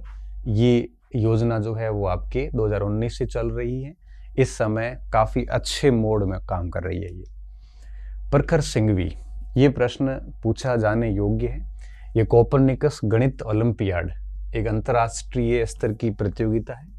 इसमें गणित, विज्ञान और खगोल शास्त्र से संबंधित प्रश्न पूछे जाते हैं। उसमें इन्होंने प्रथम रैंक हासिल की है, इंटरनेशनल रैंक फर्स्ट प्राप्त की है। और इस उपलब्धि के चलते न्यूयॉर्क में 6 दिवसीय स्पॉन्सर्ड है, 6 दिवसीय ग्लोबल राउंड में भाग लेने का भी इनको अवसर प्राप्त होगा। ठीक है, तो प्रखर सिंघवी उदयपुर के हैं, तो इनका थोड़ा सा ध्यान रखना।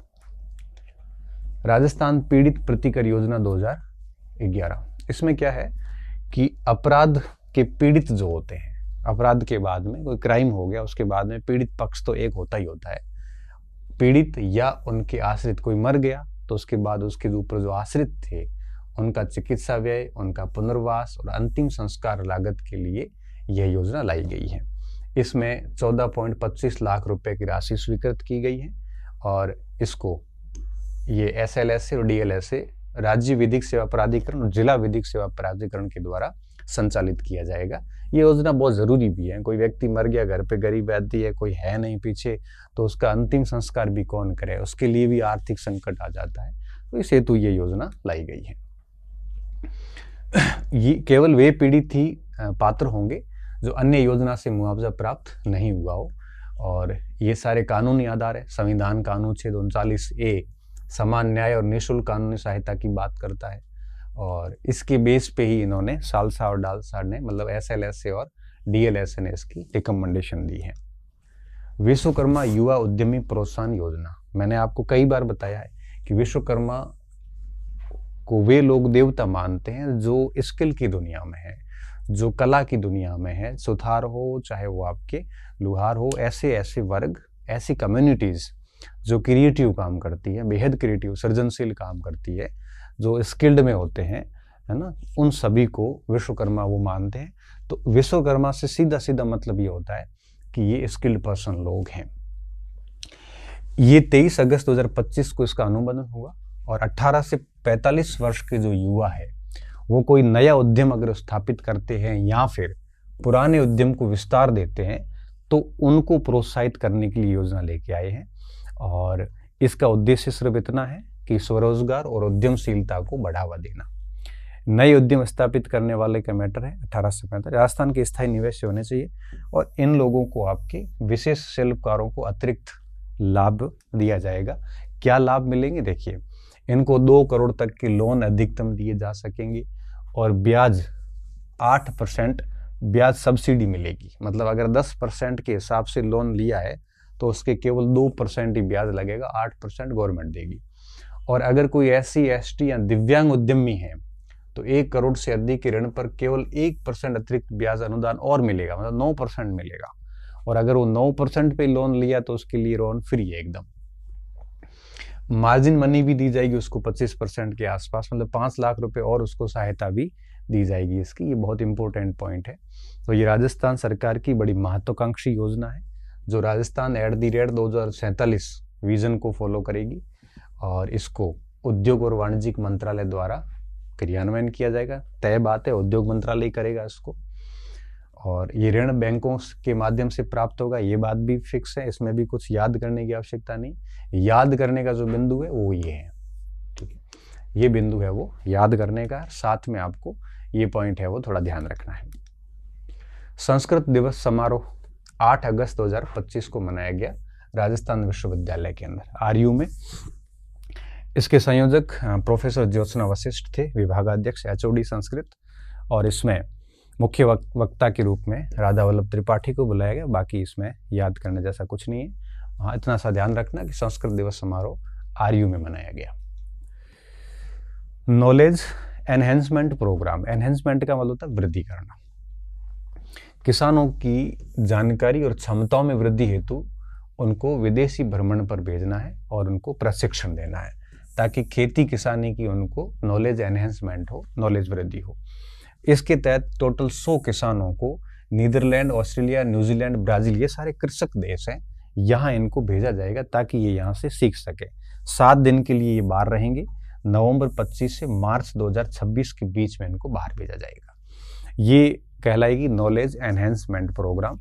काफ़ी इंपॉर्टेंट है, ये प्रश्न आने योग्य है परीक्षा में, इसका विशेष तौर पे ध्यान रखें आप। CAPM मिलन समारोह, ये रेवासा धाम में आयोजित किया गया। 9 दिवसीय सम्मेलन था। रेवासा पीठाधीश की प्रथम स्मृति में इसको आयोजित किया गया। राजस्थान रोडवेज को पुरस्कार दिया गया है।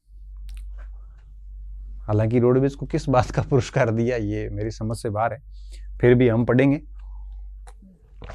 क्योंकि हमें पढ़ना पड़ेगा। उपलब्धि क्या है? बसों की बेहतर मॉनिटरिंग और नई तकनीकी से 1 वर्ष में 9 लाख लीटर डीजल की बचत हो गई है। तो 8 करोड़ के आसपास का इनको आर्थिक लाभ हुआ है, तो इसलिए इनको Scotch order of the merit award दिया। ये अक्टूबर 24 से मार्च 25 के बीच की बात है। इन्होंने कई सारे व्हीकल ट्रैकिंग सिस्टम लगाए हैं, मॉनिटरिंग की है, ड्राइवरों को डीजल बचत की ट्रेनिंग दी है, बसों का एवरेज बढ़ाया है। इस वजह से इनको इस प्रकार के पुरस्कार जो है वो दिए हैं। बाकी रोडवेज की स्थिति आप और मेरे से अछूती नहीं है, फिर भी रोडवेज के ऊपर अभी भी बहुत काम करने की आवश्यकता है। MST प्रोडक्टिविटी अवार्ड, ठीक है, समाधान पोर्टल पर राजस्थान की रोडवेज से संबंधित शिकायतें की जा सकती हैं और इस हेतु अच्छा ये जो अवार्ड दिया गया है उस अवार्ड में एक ये पॉइंट भी है, समाधान पोर्टल, जो कि रोडवेज की शिकायतों के लिए इसका शुरुआत की गई ताकि त्वरित समाधान किया जा सके। प्रोफेसर नंद किशोर पांडे, ठीक है, ये हरिदेव जोशी पत्रकारिता जनसंचार विश्वविद्यालय जयपुर के कुल गुरु बनाए गए हैं। आप कुलाधिपति कह सकते हो। एडिशनल इंफॉर्मेशन क्या है? ये सारे कुलाधिपति हैं, अभी वर्तमान में नियुक्त किए हैं। महाराजा सूरजमल ब्रज विश्वविद्यालय का रमेश चंद्रा को किया है, राजस्थान स्वास्थ्य विज्ञान विश्वविद्यालय जयपुर के प्रमोद येवले को, और पशु चिकित्सा पशु विज्ञान जोबनेर के त्रिभुवन शर्मा को, कोटा विश्वविद्यालय के भगवती प्रसाद शाश्वत को, बीकानेर टेक्निकल यूनिवर्सिटी के अखिल रंजन गर्ग को, और RU के जो है वो अल्पना कटेजा को, और मोहनलाल सुखाड़िया की सुनीता मिश्रा को। सुनीता मिश्रा भी चर्चा में भी रही थी, उन्होंने औरंगजेब को एक बेहतरीन एडमिनिस्ट्रेटर के रूप में बोला था, तो इस वजह से अभी सुनीता मिश्रा के ऊपर काफ़ी विवादित बयान देने का आरोप भी है इस समय। तो ये प्रश्न अभी कुछ सेकंड ग्रेड में भी 4th शायद D ग्रुप में प्रश्न पूछा भी था ये, तो थोड़ा सा इसका ध्यान रखना। पहला sex sorted semen bank Bassi में स्थापित किया जिसका उद्देश्य जोराराम कुमावत द्वारा शुभारंभ किया गया। मादा बच्चियों की जन्म की संभावना को बढ़ावा देना। अब इसमें क्या होता है कि वो आपके क्रोमोसोम में छेड़छाड़ करते हैं और कुछ नहीं है। दुग्ध उत्पादन में वृद्धि करना ताकि मादा बच्चियां ज्यादा हो। नर पशुओं की अधिकता पर नियंत्रण लाना है, ठीक है, और इस वजह से ये सेक्स सॉर्टेड मशीन है। उत्पादन क्षमता सालाना 10 lakh sex sorted semen dose किए जाएंगे। ये डोज के बाद में संभावना ये रहेगी कि मादा बच्चियां पैदा होगी, नर नहीं पैदा होंगे। मादा जितनी अधिक होगी उतना दुग्ध उत्पादन अधिक होगा, सीधी सी बात है। गोबर से बायोगैस और बायो फर्टिलाइजर उत्पादन, ठीक है, ये तो ठीक है, एनडीडीबी और आरसीडीएफ के बीच में समझौता हुआ है। पंडित दीनदयाल उपाध्याय शहरी विकास योजना 12,000 करोड़ की योजना है 7 वर्षों के लिए, और शहरों के अंदर समावेशी विकास करना, सीवरेज, ड्रेनेज वगैरह ये सारी व्यवस्थाएं करना। नाम से पता चल रहा ना, शहरी विकास योजना। तो शहरों का विकास कैसे होगा? ये शहरों की गंदगी अगर दूर करके शहरों को व्यवस्थित कर दें तो शहरों का विकास वैसे ही हो जाता है। तो इस हेतु 7 वर्षों में ये काम करना है। 12,050 करोड़ की ये योजना लाई गई है। राष्ट्रीय वैदिक संस्कृति प्रतियोगिता कहाँ पे आयोजित हुई? ये संस्कृत दिवस के अवसर पर आयोजित की गई थी, और यह विश्व गुरु दीप आश्रम शोध संस्थान और राजस्थान शिक्षक प्रशिक्षण विद्यापीठ के संयुक्त तत्वाधान में आयोजित हुई थी। तो ठीक है, इसका तो बीएसएफ द्वारा ऑपरेशन अलर्ट। आप देखो ये प्रश्न कैसे आता है कि ऑपरेशन अलर्ट किसका है? बीएसएफ का है, और राजस्थान की सीमा पर किया गया। 11 से 17 अगस्त 2025 को किया गया। Rugby football Asia 20 championship 2025 Bihar में आयोजित हुई। कहाँ पे? बिहार में 9-10 अगस्त 2025 को। और इसमें क्योंकि ये एशियन 20 है तो एशिया की कई सारी टीमों ने भाग लिया। इसमें भारत ने कांस्य पदक जीता था। राजस्थान के खिलाड़ियों में मुस्कान पीपलोदा और भूमिका शुक्ला की महत्वपूर्ण भूमिका रही। इसमें बाड़मेर की खिलाड़ी भी थी, यहाँ पे सुशीला खोत बरुटिया की है। इसने अंडर 18 रग्बी में चयन हुआ। चीन में होने वाले एशिया कप में ये भाग लेने वाली है, तो ये सुशीला खोत का भी आप ध्यान रखना। ड्रग टेस्टिंग लेबोरेटरी, जिसे हम DRL कह रहे हैं, ये जो सर्वपल्ली राधाकृष्ण आयुर्वेदिक विश्वविद्यालय है वहाँ पे ये स्थापित की गई है, और इसके लिए तकरीबन 6 करोड़ रुपए के उपकरण लाए गए हैं, ठीक है। इसमें रिसर्च को बढ़ावा दिया जाएगा। कौन सी? हर्बल मेडिसिन, ठीक है, इनकी रिसर्च को काफ़ी बढ़ावा मिलेगा।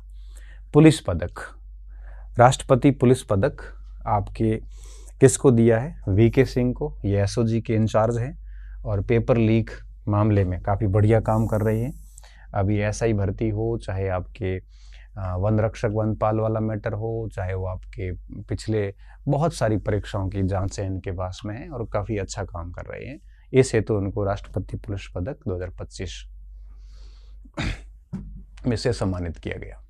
संस्कृत सेवा सम्मान, ठीक है, ये संस्कृत सेवा सम्मान जो है जयपुर के अंदर जगत गुरु शंकरा रामानंदाचार्य जो विश्वविद्यालय वहाँ पे दिया गया, और इसमें 4 विद्वान सम्मानित हुए। अर्चना भार्गव, अशोक कुमार झा, मधुबाला शर्मा और विजय कुमार दादिज। ये सारे प्रोफेसर हैं और इनको सम्मानित किया गया। 7वीं Indian Open para athletics championship कहाँ पे आयोजित हुई? बेंगलुरु में। पैरा ओलंपिक एथलेटिक्स है, पैरा मतलब जिसमें दिव्यांग खिलाड़ी भाग लेते हैं। रजत पदक जीतने वाले राजस्थान के खिलाड़ी इसमें कौन थे? संदीप चौधरी भाला फेंक में, सुनील साहू 400 मीटर में, और अर्जुन जांगिड़ लंबी कूद में थे। और स्वर्ण पदक सुंदर गुर्जर ने जीता भाला फेंक, महेंद्र गुर्जर ने भाला फेंक में, और कैटेगरी अलग अलग है। प्रवीण ने भी भाला फेंक में जीता है, खुशबू गिल ने गोला फेंक में, और जगवीर सिंह ने व्हील चेयर रेस में जीता है। तो Indian Open para athletics championship में ये राजस्थान का प्रदर्शन रहा। 79th राज्य स्तरीय संविधानता दिवस समारोह का आयोजन जोधपुर में किया गया, बरकतुल्ला खान स्टेडियम में, और संभागीय आयुक्त डॉक्टर प्रतिभा सिंह इसकी मुख्य अतिथि रही। Rajiv Gandhi lifetime achievement award, ठीक है, ये राजीव गांधी क्रिकेट क्लब के द्वारा दिया जाता है और सालाना देते हैं जनरली ये। इस बार ये किसको दिया है? संजय व्यास को, ठीक है। इसकी चयन समिति में विनोद माथुर, मोहम्मद असलम और गौरव शर्मा थे। राजस्थान क्रिकेट को बढ़ावा देने के लिए सम्मान को दिया जाता है। ठीक है। संजय व्यास रणजी टीम के पूर्व कप्तान, सीनियर सेलेक्टर, जिन्होंने राजस्थान के लिए 30 प्रथम श्रेणी के मैच भी खेले थे, इसलिए उसको यह अवार्ड दिया गया। स्वतंत्रता दिवस 2025 में कई सारे लोगों को बुलाया जाता है।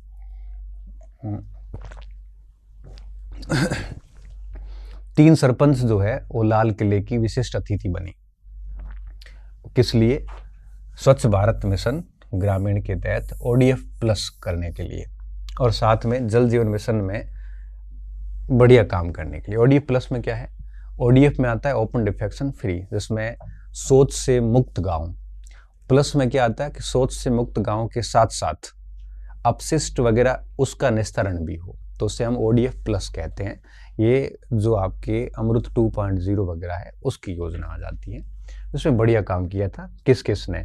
श्रीमती कुसुम सिंह ने किया है एक तो, दूसरा रेखाबाई, और तीसरा गीता देवी ने। ये कहाँ की है? ये राहर ग्राम डीग में है, ये गडेपान कोटा में है, और ये पटेल चाली ग्राम जोधपुर में है। तो इन तीनों को आप दिमाग में रखना थोड़े समय तक, क्योंकि पूछने योग्य प्रश्न है। राज्य का सर्वश्रेष्ठ सरपंच अवार्ड, राज्य स्तरीय एट होम समारोह जो मेहरानगढ़ में हुआ था, उसमें दिया गया किसको? दिव्यांश भारद्वाज को दिया गया। ये स्विट्जरलैंड से MBA करने के बाद यहाँ के सरपंच बने हैं। अवार्ड राज्य का सर्वश्रेष्ठ सरपंच अवार्ड दिया गया दिव्यांश भारद्वाज को। केंद्रीय गृह विभाग राजस्थान के अफसरों को राष्ट्रपति पुलिस पदक दिए गए, और इसमें भंवर सिंह और नरेंद्र सिंह। भंवर सिंह कंपनी कमांडर है RAC के, और नरेंद्र सिंह SI है क्राइम ब्रांच के। तो ये 2 अफसरों को राष्ट्रपति पुलिस पदक दिया, 16 अफसरों को सराहनीय दिया। तो ये 2 पुलिस पदक जो है ना, ये राष्ट्रपति पदक, ये ध्यान रखना। इंटरनेशनल ताइक्वांडो चैंपियनशिप थाईलैंड में आयोजित हुई। कब? 8 से 10 अगस्त 2025 को। इसमें मुस्कान कोठात्या ने अंडर 17 में 49 kg में गोल्ड मेडल जीता। ठीक है। तो मुस्कान कोठात्या का ध्यान रखना, ये स्पोर्ट्स में सवाल पूछा जा सकता है। ये बहुत इंपॉर्टेंट परियोजना है कि माही डैम और जवाई डैम को जोड़ने की परियोजना। तो माही बांध और जवाई बांध को जोड़ने का काम किया जाएगा। 7,000 करोड़ की लागत आएगी, क्योंकि दोनों में काफी दूरी है, तो ये आसान काम भी नहीं है। अगर ये जुड़ जाते हैं तो निश्चित तौर पे पाली, जालोर, सिरोही, बाड़मेर को लाभ पहुंचना तय है। उदयपुर, जोधपुर को भी पेयजल की और इनकी फायदा मिल जाएगा। लगभग 16,000 हेक्टेयर भूमि को सिंचाई प्राप्त हो जाएगी, और इसकी तकनीकी स्वीकृतियां मिल चुकी हैं। अब होगा क्या इसमें? ये पश्चिमी और दक्षिणी क्षेत्रों को मिलाने के लिए आपको पता है कि बांध बनाए जाएंगे। बांधों को फिर डैम होगा, डैम से जोड़ने के लिए नहरें बनेगी, पाइपलाइन सिस्टम बनेंगे।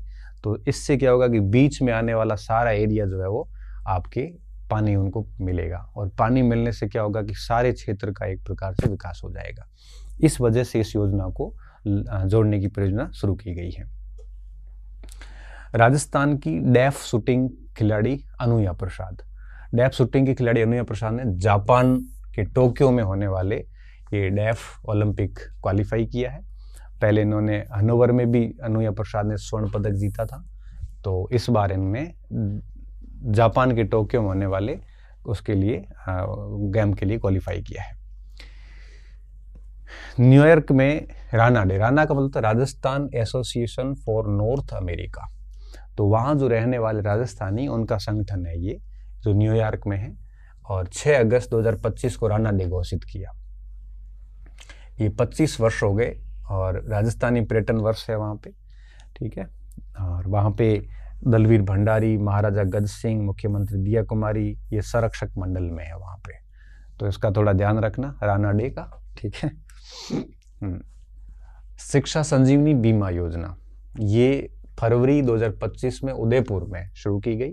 मदन दिलावर ने इसको लॉन्च किया, और सरकारी स्कूल की छात्रों को 1 लाख रुपए और 30 लाख रुपए तक व्यक्तिगत दुर्घटना बीमा देने की योजना है। अगर माता पिता की आकस्मिक मृत्यु पर भी होता है तो कवरेज मिलेगा।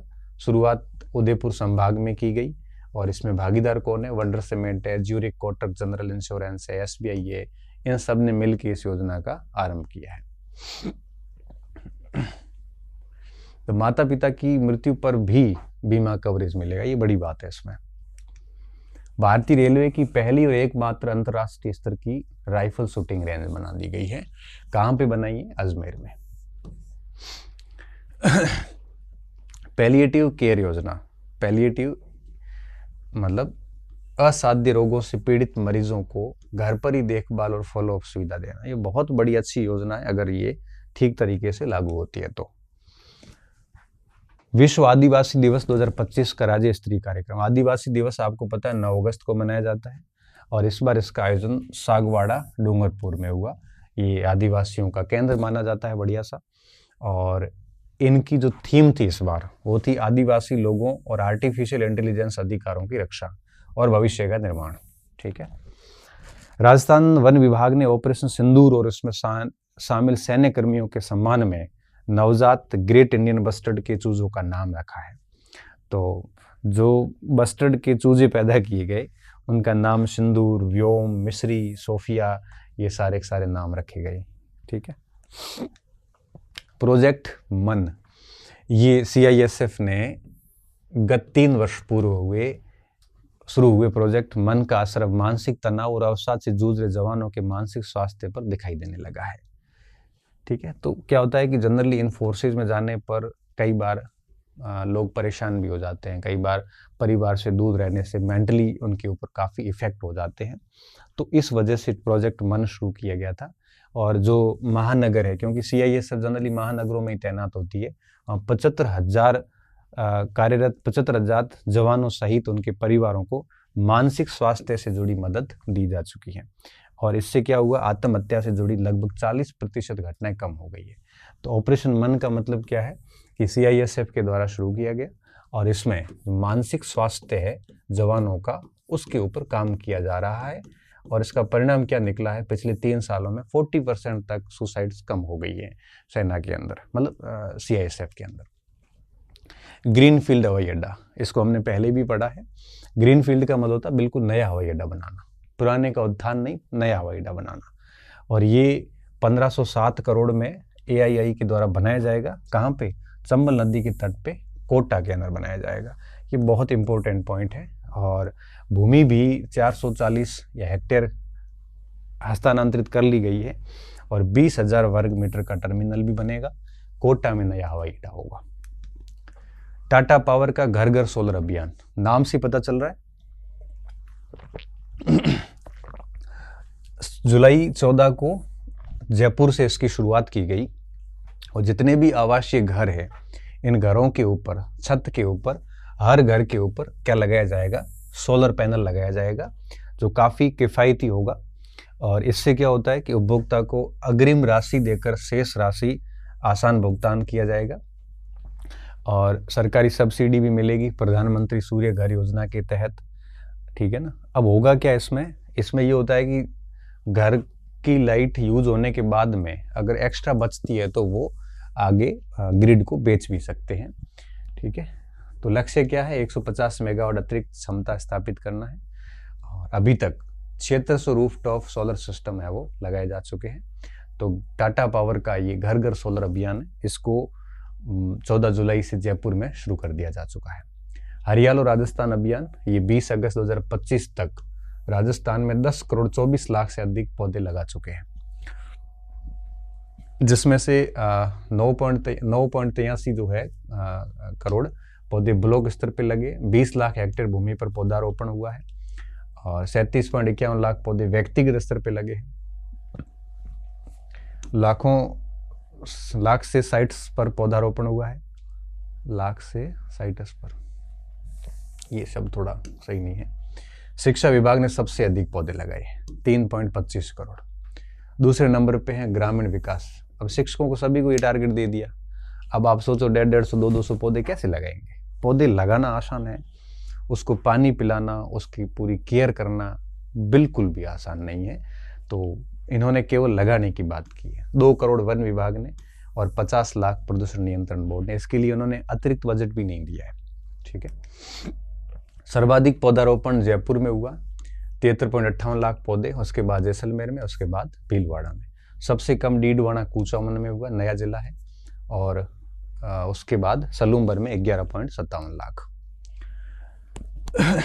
वित्त वर्ष 2025-26 की पहली तिमाही में निवेश योजना, महाराष्ट्र और गुजरात को पछाड़कर निवेश योजनाओं में देश में पहला स्थान हासिल किया है।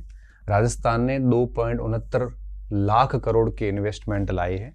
419 योजनाएं, सबसे अधिक इन्वेस्टमेंट हुए ऊर्जा क्षेत्र में और स्पेशली सौर और पवन ऊर्जा में, वही बाड़मेर जैसलमेर के अंदर, और यहीं केजड़ियाँ काटना और यहाँ पे पैनल लगाना। इस हिसाब से राजस्थान जो है वो गुजरात और महाराष्ट्र से भी आगे निकल चुका है, क्योंकि विभिन्न सारी प्राइवेट कंपनियां राजस्थान के अंदर सोलर और पवन ऊर्जा प्रोजेक्ट लगाने में काफ़ी दिलचस्पी रखती है। और यहाँ पे थार की वनस्पति नष्ट होती जा रही है और इन्होंने लगातार वहाँ पे खेजड़ियाँ काटना, रोहिड़े काटना और उसके स्थान पे सोलर प्लेटें लगानी शुरू कर दी है।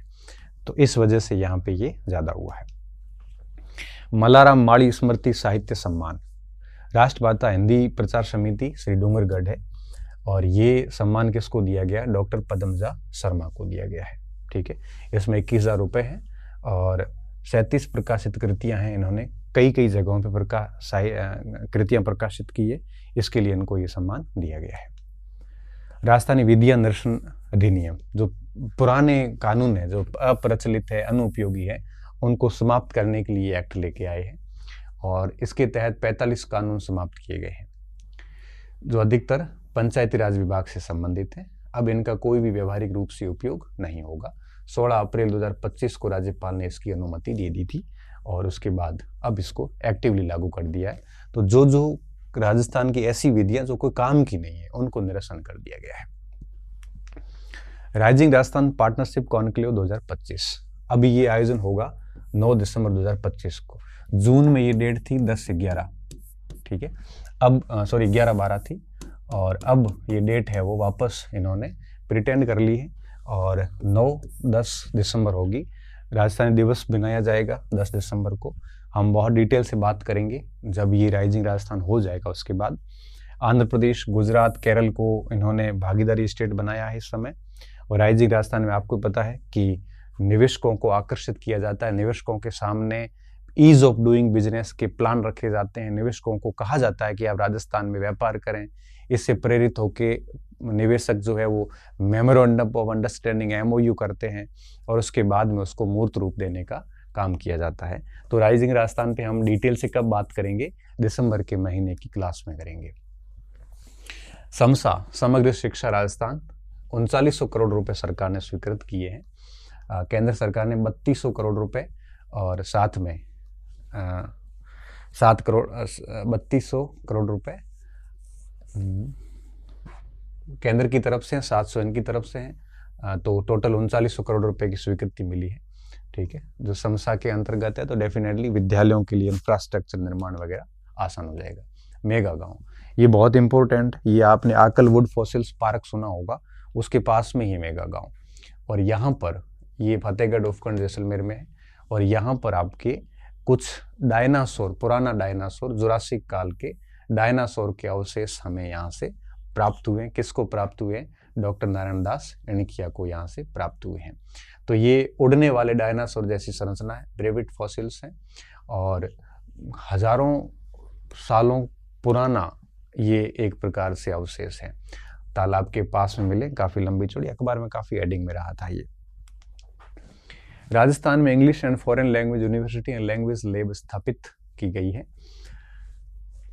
कहाँ पे स्थापित होगी ये अभी इन्होंने तय नहीं किया है और इसमें अंग्रेजी, फ्रेंच, स्पेनिश जैसी भाषाएं सिखाई जाएगी ताकि पर्यटन वगैरह को आगे बढ़ावा मिल सके। RDSS योजना के तहत धरती आबा, आबा मतलब आकाश, आभ जिसे हम बोलते हैं, जनजातीय ग्राम उत्कर्ष अभियान, जो आदिवासी इलाके हैं उनमें स्वास्थ्य, शिक्षा और आजीविका संबंधी अंतर को कम कर उनकी सोशियो इकोनॉमिक कंडीशन को अच्छा करने के लिए योजना चलाई जाएगी। धरती आभा जो है बेसिकली आदिवासी शब्द बोलते हैं ये सारा। राज्य के सभी 3 डिस्कॉम में ये RDS के तहत लागू किया जाएगा। वे गांव जिनकी जनसंख्या 500 या उससे अधिक है और 50% अधिक आदिवासी निवास करते हैं, उन्हीं गाँवों को इसमें शामिल किया जाएगा, ठीक है, जिसमें ये परवन बांध डूब क्षेत्र के गांव भी इसमें शामिल रहेंगे, उनके लिए विशेष अनुदान भी दिया गया है, ठीक है। तो ये क्रियान्वयन देख लेना आप, बढ़िया है इसका। राजस्थान राज्य राजमार्ग शुल्क नियम 2015, ठीक है। अभी 2024-25 की बजट घोषणा के अनुसार राजस्थान में 7 एक्सप्रेस वे परियोजनाएं हैं। इनमें से 4 परियोजनाओं का काम ऑलमोस्ट डीपीआर द्वारा प्रस्तुत किया जा चुका है और 3 परियोजनाएं जो है वो आपके 2015 के नियमों के अनुसार है। और अब इनके शुल्क जो है वो बढ़ जाएंगे, 1.25 गुना बढ़ जाएंगे। तो ये पूछने योग्य नहीं है क्योंकि ये चेंज होते रहते हैं। एरो स्पोर्ट्स गतिविधियों हेतु हवाई पट्टियों की भूमि लीज आवंटन नीति 2025। तो ये नाम से पता चल रहा है, एरो स्पोर्ट्स होते हैं ना ऊपर वाले, जितने जो प्लेन्स वगैरह से खेल होते हैं वो, तो एरो स्पोर्ट्स को बढ़ावा देना, कम उपयोग हो रही जो हवाई पट्टियां हैं उनका उपयोग करना, और एडवेंचर टूरिज्म जैसे आपके ये जंपिंग करवाना होता है सारा वो सब। इसमें क्या होगा, रोजगार सृजन होगा, राज्य के राजस्व में भी वृद्धि होगी। तो ऐसी हवाई पट्टियां जिनका उपयोग नहीं हो रहा वहाँ एरो स्पोर्ट्स एक्टिविटीज़ को बढ़ाने की नीति है ये। और 6 लाख रुपए प्रति एयर स्ट्रिप के हिसाब से सरकार पैसे लेगी। अधिकतम 20 वर्षों के लिए लीज पे दिया जाएगा उस एयर स्ट्रिप को। और भूमि की जो सीमा है वो 2000 वर्ग मीटर रहेगी। 5% वार्षिक वृद्धि रहेगी, उसके बाद में 10% ग्रोथ शुल्क वृद्धि की जा सकेगी। तो सीधा सीधा मतलब ये है कि वे सारी हवाई पट्टियां जिनका उपयोग नहीं हो रहा है गवर्नमेंट उनको लीज पे देगी ताकि वहाँ पे एयर स्पोर्ट्स कराए जाएं। और लीज जो है वो 20 वर्ष तक की रहेगी अधिकतम, ठीक है। फिर सरकार शुल्क बढ़ाती रहेगी और ये लोग भी शुल्क बढ़ाते रहेंगे, रोजगार क्रिएट होगा और साथ में आपके यहाँ पे सरकार की जीडीपी में भी वृद्धि होगी। नगरीय क्षेत्रों के लिए भूमि आवंटन नीति 2025। तो इसमें क्या है, सार्वजनिक, सामाजिक, धार्मिक और चैरिटेबल संस्थाएं जो है इनको आवंटित की जाएगी। आवंटन की जो दरें हैं वो डीएलसी दर का 40% के आसपास रहेगी। और कुछ जैसे पर्यटन, आईटी उद्योग वगैरह उनको कुछ छूटें भी मिलेगी। और ये भूमि आवंटन की जो प्रक्रिया है काफ़ी सरल तरीके से रखी जाएगी ताकि विभिन्न प्रकार के प्रोजेक्ट्स को स्थापित करने में आसानी रहे, इसलिए इस योजना को, नीति को लाया गया है। Rajasthan institute of medical sciences RIMS.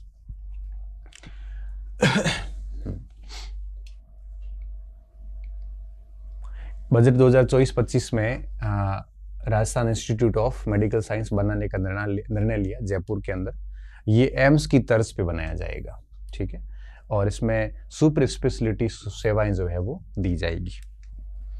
इसके विशेष प्रावधान क्या है, इसमें सवाई मानसिंह मेडिकल कॉलेज के अधीन जो कैंसर संस्थान है वो रिम्स में शामिल कर लिया जाएगा।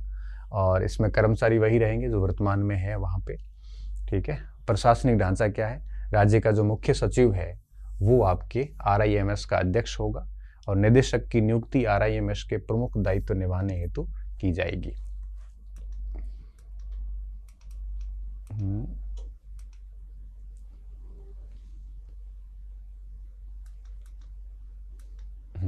Rajasthan vision documents. आपको पता है कि राजस्थान की इकोनॉमी को 4.3 ट्रिलियन बनाना है 2047 तक और 350 बिलियन डॉलर बनाना है 2030 तक। इस हेतु इन्होंने राजस्थान विजन डॉक्यूमेंट्स जारी किया है कर्नल राज्यवर्धन सिंह राठौड़ के नेतृत्व में। और ये स्पेशली विकास, रोजगार सृजन, जन कल्याण जैसे मुद्दों पर काम करेगा।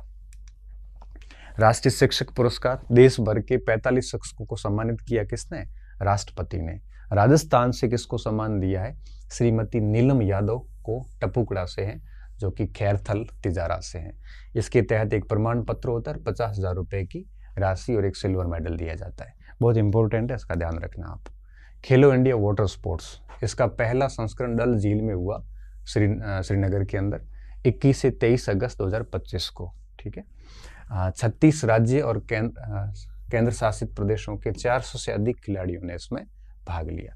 राजस्थान की बात करें तो इसका स्थान 18वां रहा और यहाँ पर दिनेश कुमार और विनीत थालोड़ ने, जो कि सीकर जिले के हैं, उन्होंने वो एक कांस्य पदक यहाँ से प्राप्त किया है। राजस्थान मत्स्य विधेयक 2025, ठीक है। पहले ये 1953 में आया था, अभी इसको संशोधित कब किया है, 2025 में। मत्स्य अपराधों पर जुर्माने की राशि बढ़ाई है पहले 25,000 जुर्माना था, अब कितना कर दिया है, 50,000। ठीक है, क्योंकि मछली उत्पादन वगैरह राजस्थान में ऑलरेडी कम है, उसको बढ़ावा देना जरूरी है। कारखाना विधेयक 2025, ठीक है, साप्ताहिक कार्य इसमें तय कर दिया गया है 48 घंटे, और अधिकतम पहले 9 घंटे हुआ करता था, अब अधिकतम संशोधन के बाद अधिकतम 10 घंटे करवाया जा सकता है, और कुल सप्ताह में 48 घंटे से अधिक कार्य नहीं होगा। विश्राम से, ये कारखानों में काम करने वाले लोगों के लिए है।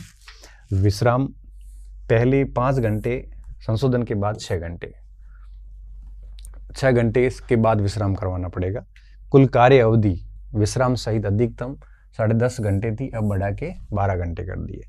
ओवर टाइम स्पीड भी अधिकतम 144 घंटे कर दी गई है, और महिला श्रमिक सुरक्षा शर्तों और लिखित सहमति के आधार पर रात्रिकालीन पारी में कार्य कर सकती हैं अब। तो ये कुछ कारखाना अधिनियम है, पॉलिटिकल साइंस वालों के लिए इन काम का है। राजस्थान मंडपम और ग्लोबल कैपेबिलिटी सेंटर, ये सेंटर आपके जयपुर में बनेगा। लगभग 7,000 लोग हैं वो आराम से इसमें बैठ सकते हैं। उसकी कैपेसिटी होगी पूरे मंडपम की 7,000 से 7,500 की लिमिट होगी इसमें। लगभग 2,200 करोड़ रुपए का खर्चा आएगा इस मंडपम के निर्माण में। 25 एकड़ क्षेत्रफल पर ये पूरा मंडपम बनेगा। इसके पास में एक यूनिटी मॉल भी बनेगा 95 एकड़ भूमि पर। 15,000 वर्ग मील क्षेत्र में एक यूनिटी मॉल का निर्माण करवाया जाएगा, जो 1.5 साल में लगभग पूरा हो जाएगा। तो कुल मिला के इस पूरी जगह पे एक व्यापारिक हब बनाने की कोशिश है वो की जा रही है। जयपुर एआई इनोवेशन समिट 2025, तो ये बिरला ऑडिटोरियम में 22-23 अगस्त को चार्टर्ड अकाउंटेंट संघ संस्थान के द्वारा किया गया था, और एआई पे पूरी बात की गई है। जैसलमेर और बीकानेर में सोलर पार्क की स्थापना, ठीक है, ये ध्यान रखना, ये काफ़ी काम का है। तो मुख्यमंत्री ने यहाँ पर जैसलमेर और बीकानेर जिले के अंदर किसके साथ, राजस्थान राज्य विद्युत उत्पादन निगम लिमिटेड को भूमि आवंटन की स्वीकृति दे दी है। जैसलमेर जिले में 26,400 मेगावाट क्षमता के पार्क बनाए जाएंगे, और बीकानेर में 5200 मेगावाट के सोलर पार्क बनाए जाएंगे। जैसलमेर का कहाँ बनेगा, रामगढ़ के अंदर। तो यहाँ पे 5,000 मेगावाट क्षमता के पावर होंगे, पार्क बनेंगे, जिसमें 6771 हेक्टेयर भूमि आवंटित की है, और एक जगह पे इन्होंने 2700 मेगावाट सोलर पार्क के लिए बात की है, जिसमें 5113 जमीन आवंटित कर दी गई है। ये जमीन आवंटन का काम गवर्नमेंट का होता है, फिर यहाँ पे किसानों के साथ समझौते करने का काम कंपनी का होता है। फतेहगढ़ तहसील में भी इन्होंने, रामगढ़ और फतेहगढ़ दोनों में किया है, 12,000 और 6250 मेगावाट के लिए किया है। जहाँ तक बीकानेर की बात है, तो बीकानेर के पुंगल तहसील के दीनासर और बड़ाला गांव के अंदर ये जमीन आवंटित की है, और साथ में सवाईसर और बज्जू तहसील के भीकुलाई में भी सरकार ने है वो भूमि आवंटन की है। तो ये बहुत अच्छे से याद रखना, पूछने योग्य प्रश्न है ये, जैसलमेर और बीकानेर में सोलर पार्कों के लिए। कजाकिस्तान में 16वीं एशियाई निशानेबाजी चैंपियनशिप 2025 आयोजित की गई। राजस्थान के राजवीर सिंह राठौड़ ने रजत पदक जीता, और यशस्वी राठौड़ ने जूनियर वर्ग महिला स्कीट स्पर्धा में रजत पदक और मिक्स्ड इवेंट में स्वर्ण पदक जीता। यशस्वी राठौड़ और राजवीर सिंह राठौड़ दोनों को याद रखना। धौलपुर करौली टाइगर रिजर्व में दुर्बल कैराकल बिल्ली प्राप्त हुई है। ये लुप्त प्राय सी है, लेकिन यहाँ से मिली है। बेहद शर्मीली और आमतौर पर अकेले रहने वाली बिल्ली है। रात में सक्रिय रहती है। लंबे काले बाल और कान इसकी खास पहचान है। Ambedkar institute of constitutional studies and research, Rajasthan budget के अंदर ये जो अंबेडकर लॉ यूनिवर्सिटी जयपुर के अंतर्गत ये स्थापना की गई है, और इसके स्टेक होल्डर अनुपालन प्रक्रिया में क्षमता वृद्धि सुनिश्चित हो सकेगी। अभी क्षमता नहीं, स्थिति नहीं है कि इसमें कितने क्या कुछ होगा, बट इसको कहाँ पे बनाया जाएगा, जयपुर के अंदर। राज किसान साथी प्रोजेक्ट को राष्ट्रीय सम्मान दिया गया है। 2024 का ये राष्ट्रीय सम्मान है, और मनोज सिन्हा द्वारा श्रीनगर में आयोजित सम्मान समारोह में ये प्रदान किया गया। ये सारा का सारा राज किसान साथी 120 पेपरलेस और फेसलेस ऑनलाइन मॉड्यूल्स हैं। 1320 टन कागज की इसमें बचत हो गई पेपरलेस होने के कारण। डीबीटी भुगतान में भी इन्होंने वृद्धि करवाई है। जियो टैग वेरिफिकेशंस होते हैं, तो किसानों को इतना सारा फायदा होने के कारण इस राज किसान साथी को नेशनल अवार्ड है वो दिया गया। मथुरा दास माथुर अवार्ड ये क्रिकेट के लिए दिए जाते हैं। 32वें मथुरा दास माथुर अवार्ड जो है वो अगस्त 2025 में 3 खिलाड़ियों को दिए। महिपाल लोमरोर जो रणजी कप्तान रहे सीनियर वर्ग में 15,000 राशि दी गई है। जूनियर में कार्तिक शर्मा को दिया गया 7500 रुपए राशि दी गई है। यथार्थ भारद्वाज को सब जूनियर में 7500 रुपए दिए गए। इन तीनों को मथुरा दास माथुर अवार्ड दिया गया। पहली सुपरसोनिक लड़ाकू विमान मिग 21 यह भारतीय वायुसेना में 1963 में शामिल हुआ था। हमने सोवियत संघ से प्राप्त किया था इसको। अब इसकी विदाई हो गई है और नाल एयरबेस बीकानेर से इसको विदाई दे दी गई। इसने लगभग 60 सालों तक सेवा दी है। गुरु जंबेश्वर पर्यावरण संरक्षण पुरस्कार ये जंबेश्वर पर्यावरण संरक्षण शोध पीठ के द्वारा दिया जाता है। इस बार का जो ये सम्मान था ये प्रोफेसर अविनाश कुमार अग्रवाल जो कि IIT जोधपुर के डायरेक्टर है उनको दिया गया। अमृता देवी वृक्ष मित्र पुरस्कार स्वर्गीय राधेश्वर पैमाणी को दिया गया और जेताराम विष्णु स्मृति पुरस्कार पीराराम धायल को दिया गया। राजस्थान आवासन मंडल की 5 नवीन आवासीय योजनाएं जो है वो नैनवा में, अटरू में, लंगेरा, बाड़मेर में, बाड़ी रोड और पेनोरिया की मादड़ी में शुरू की गई। ठीक है, जयपुर की है, 20 अगस्त से स्टार्ट की गई। ये जनरली पूछते नहीं है आवासन मंडल की योजनाएं। तो गैर प्रदूषणकारी औद्योगिक इकाइयों के लिए भूमि आवंटन ये कोटा जिला के अंदर किया गया है। ग्राम ढोटी के अंदर जो किस उद्देश्य क्या है, औद्योगिक और आर्थिक विकास दोनों को गति देना है। 22.78 हेक्टेयर में ये भूमि आवंटित हुआ है। इसमें जो भी फैक्ट्री बनेगी वो गैर प्रदूषणकारी होगी। साथ में औद्योगिक आधारभूत संरचना विकसित होगी, रोजगार भी क्रिएट होगा, सोशल सिक्योरिटी भी बनेगी और सीमावर्ती क्षेत्रों का आर्थिक विकास भी इससे संभव हो पाएगा। ठीक है, जयपुर में डिपार्टमेंटल स्टोर बना है, यहाँ पे जॉइंट वेंचर है ये। इसमें कॉनफेड और राष्ट्रीय उपभोक्ता सहकारी संघ ये दोनों मिलकर डिपार्टमेंटल स्टोर बनाया है। इसके अंदर ऑर्गेनिक उत्पाद होंगे। इनका जो NCCF का जना ब्रांड ऑर्गेनिक उत्पाद है, कॉनफेड का उपहार ब्रांड है, यहाँ पे मिलेट्स वगैरह मिलते हैं। तो उपभोक्ताओं को गुणवत्ता युक्त स्वदेशी और जैविक उत्पाद उपलब्ध करवाना इसका मेन उद्देश्य रहेगा। इंदिरा गांधी नहर परियोजना में खिलाड़ियों को जमीन आवंटन, कुल 13 खिलाड़ियों को 25-25 बीघे के हिसाब से जमीन आवंटन किया गया है खिलाड़ियों को। इसमें एक ओम प्रकाश ढाका जो कि बास्केटबॉल के खिलाड़ी रहे, अवनी लेखरा, सुंदर गुर्जर और श्याम सुंदर जानी तो पर्यावरणविद हैं। तो इन 4 लोगों को यहाँ पे जमीन आवंटन किया गया है। इसके साथ साथ क्रिकेट रवि बिश्नोई को भी किया, रजत चौहान, सगुन चौधरी, मनदीप सिंह, अर्जुन लाल और जकार खान, भोपाल सिंह, सचिन और अनंतजीत सिंह नरूका। कुछ अन्य बातें देख लेते हैं। भजनलाल शर्मा ने जैसलमेर जिले के भणियाना तहसील के पूसासर में 765 kV के एक उपकेंद्र की स्वीकृति दी है। जॉर्जिया में आयोजित बाटुमी ओपन इंटरनेशनल वुशु टूर्नामेंट के अंदर 70 कैटेगरी में राजस्थान की सुनीता चौधरी ने स्वर्ण पदक जीता है। इसका थोड़ा ध्यान रखना। ये 16 खिलाड़ियों में से राजस्थान की एकमात्र एथलीट थी।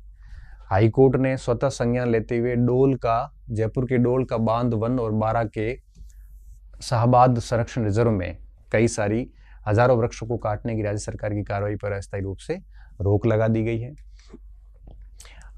अब कुछ पुरस्कारों की बात करते हैं। आचार्य रामचंद्र शुक्ल पुरस्कार ये नंद किशोर पांडे जो हमने थोड़ी देर पहले हरिदेव जोशी पत्रकारिता विश्वविद्यालय में पढ़ा था को मध्य प्रदेश साहित्य अकादमी का अखिल भारतीय आचार्य रामचंद्र शुक्ल पुरस्कार दिया गया। 50,000 रुपये मिलते हैं इसमें और इनकी रचना है भारत बोध और भक्ति कविता। डॉक्टर राजेश कुमार व्यास कृति कलाओं की अंतर्दृष्टि इनको भी इसमें सम्मान दिया गया है। अखिल भारतीय राजा वीर सिंह देव सम्मान जयपुर के राजेंद्र मोहन शर्मा को प्रदान किया गया।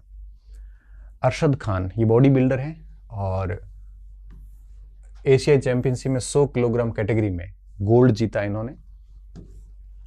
57वीं एशियाई body building and physics sports championship Bangkok में भी वहां आयोजित हुई थी और ये पहला अवसर है जब राजस्थान के किसी बॉडी बिल्डर ने गोल्ड मेडल प्राप्त किया है। अरशद खान को 3 बार गोल्ड जीतने का गौरव ये प्राप्त हुआ है। कुछ और खिलाड़ी, नवीन यादव बॉडी बिल्डिंग संघ के अध्यक्ष हैं। Arjun Kandoi film swimming championship Ujjain में राजस्थान के अर्जुन कंदू ने 2 स्वर्ण पदक जीते। पुष्पेंद्र कुमार चौधरी शतरंज महासंघ द्वारा आर्बिटर प्रतिष्ठित खिताब प्रदान किया गया। अनुज प्रसाद जो डेफ ओलंपिक के लिए आपके 25 मीटर और 10 मीटर एयर पिस्टल में क्वालिफाई हुए हैं।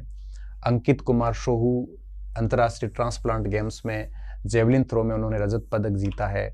लॉन्ग जंप में भी उन्होंने कांस्य पदक जीता है। कचनार चौधरी जो कि शॉर्ट पुट की है, जयपुर की रहने वाली है और चेन्नई में आयोजित senior national inter state championship में इन्होंने गोला फेंककर गोल्ड मेडल जीता है। ठीक है। और डॉक्टर शिवम अग्रवाल, ये G20 यूथ समिट में भाग लिया इन्होंने, जोहान्सबर्ग में जो आयोजित हुआ था, सीकर जिले के हैं। और इन्होंने पर्यावरणीय स्थिरता और जलवायु परिवर्तन पर इन्होंने बात की है। भारत से 5 युवा प्रतिनिधि इसमें शामिल थे, उसमें से एक शिवम अग्रवाल भी थे। अनिमेश पाटनी, ये ग्रुप कैप्टन है भारतीय वायुसेना के, कुंजीड़ गांव 12 के रहने वाले और इन्होंने ऑपरेशन सिंदूर के तहत सफल एयर स्ट्राइक की थी। इस वजह से इनको वीर चक्र से सम्मानित किया गया। ये बहुत इंपॉर्टेंट पॉइंट है, ध्यान रखना इसका। अपम निधि पांडे, ठीक है, ये जिनिंग चीन में आयोजित इंटरनेशनल अर्थ साइंस ओलंपियाड में इन्होंने सिल्वर मेडल जीता है, चीन में आयोजित हुआ था अभी। मेजर देवांश चतुर्वेदी, इन्होंने भी ऑपरेशन सिंदूर के अंदर उत्कृष्ट सेवाएं दी और उसकी वजह से इनको कमेंडेशन कार्ड प्रदान किया गया थल सेना अध्यक्ष उपेंद्र के द्वारा। अनिता राठी, ये बाड़मेर की है और केरल में आयोजित प्रतियोगिता में राष्ट्रीय मास्टर पावर लिफ्टिंग में बाड़मेर की अनिता राठी ने आपके कुल 4 पदक जीते, जिसमें 63 किलोग्राम मास्टर 1 भार में अनिता राठी ने स्वर्ण पदक जीता है और 3 रजत पदक स्क्वाट, डेड लिफ्टिंग और ओवरऑल इन्होंने हासिल किए हैं। तो अनिता राठी का नाम भी याद रखना, हमारे बाड़मेर की है तो और भी याद रखना आप। ठीक है, ये था अगस्त महीने का करंट। उम्मीद करता हूँ आपके लिए फ़ायदेमंद रहेगा और इसको आप अच्छे से देख लेना। आगे हम जल्दी ही अगस्त के बाद में लास्ट में एक अब स्पोर्ट्स की क्लास और ले लेंगे, जिसमें पहले स्पोर्ट्स की 3 महीनों की क्लास हो रखी है। इसके बाद देखेंगे अगर कोई नए खिलाड़ी हैं तो एक स्पोर्ट्स की क्लास ले लेंगे, नहीं तो अब अगली क्लास करंट की जो है वो यूँ समझ लीजिए कि 10 अक्टूबर के आसपास आएगी। ठीक है, बहुत बहुत धन्यवाद विद्यार्थियों, अच्छे रहिए, मस्त रहिए और पढ़ते रहिए।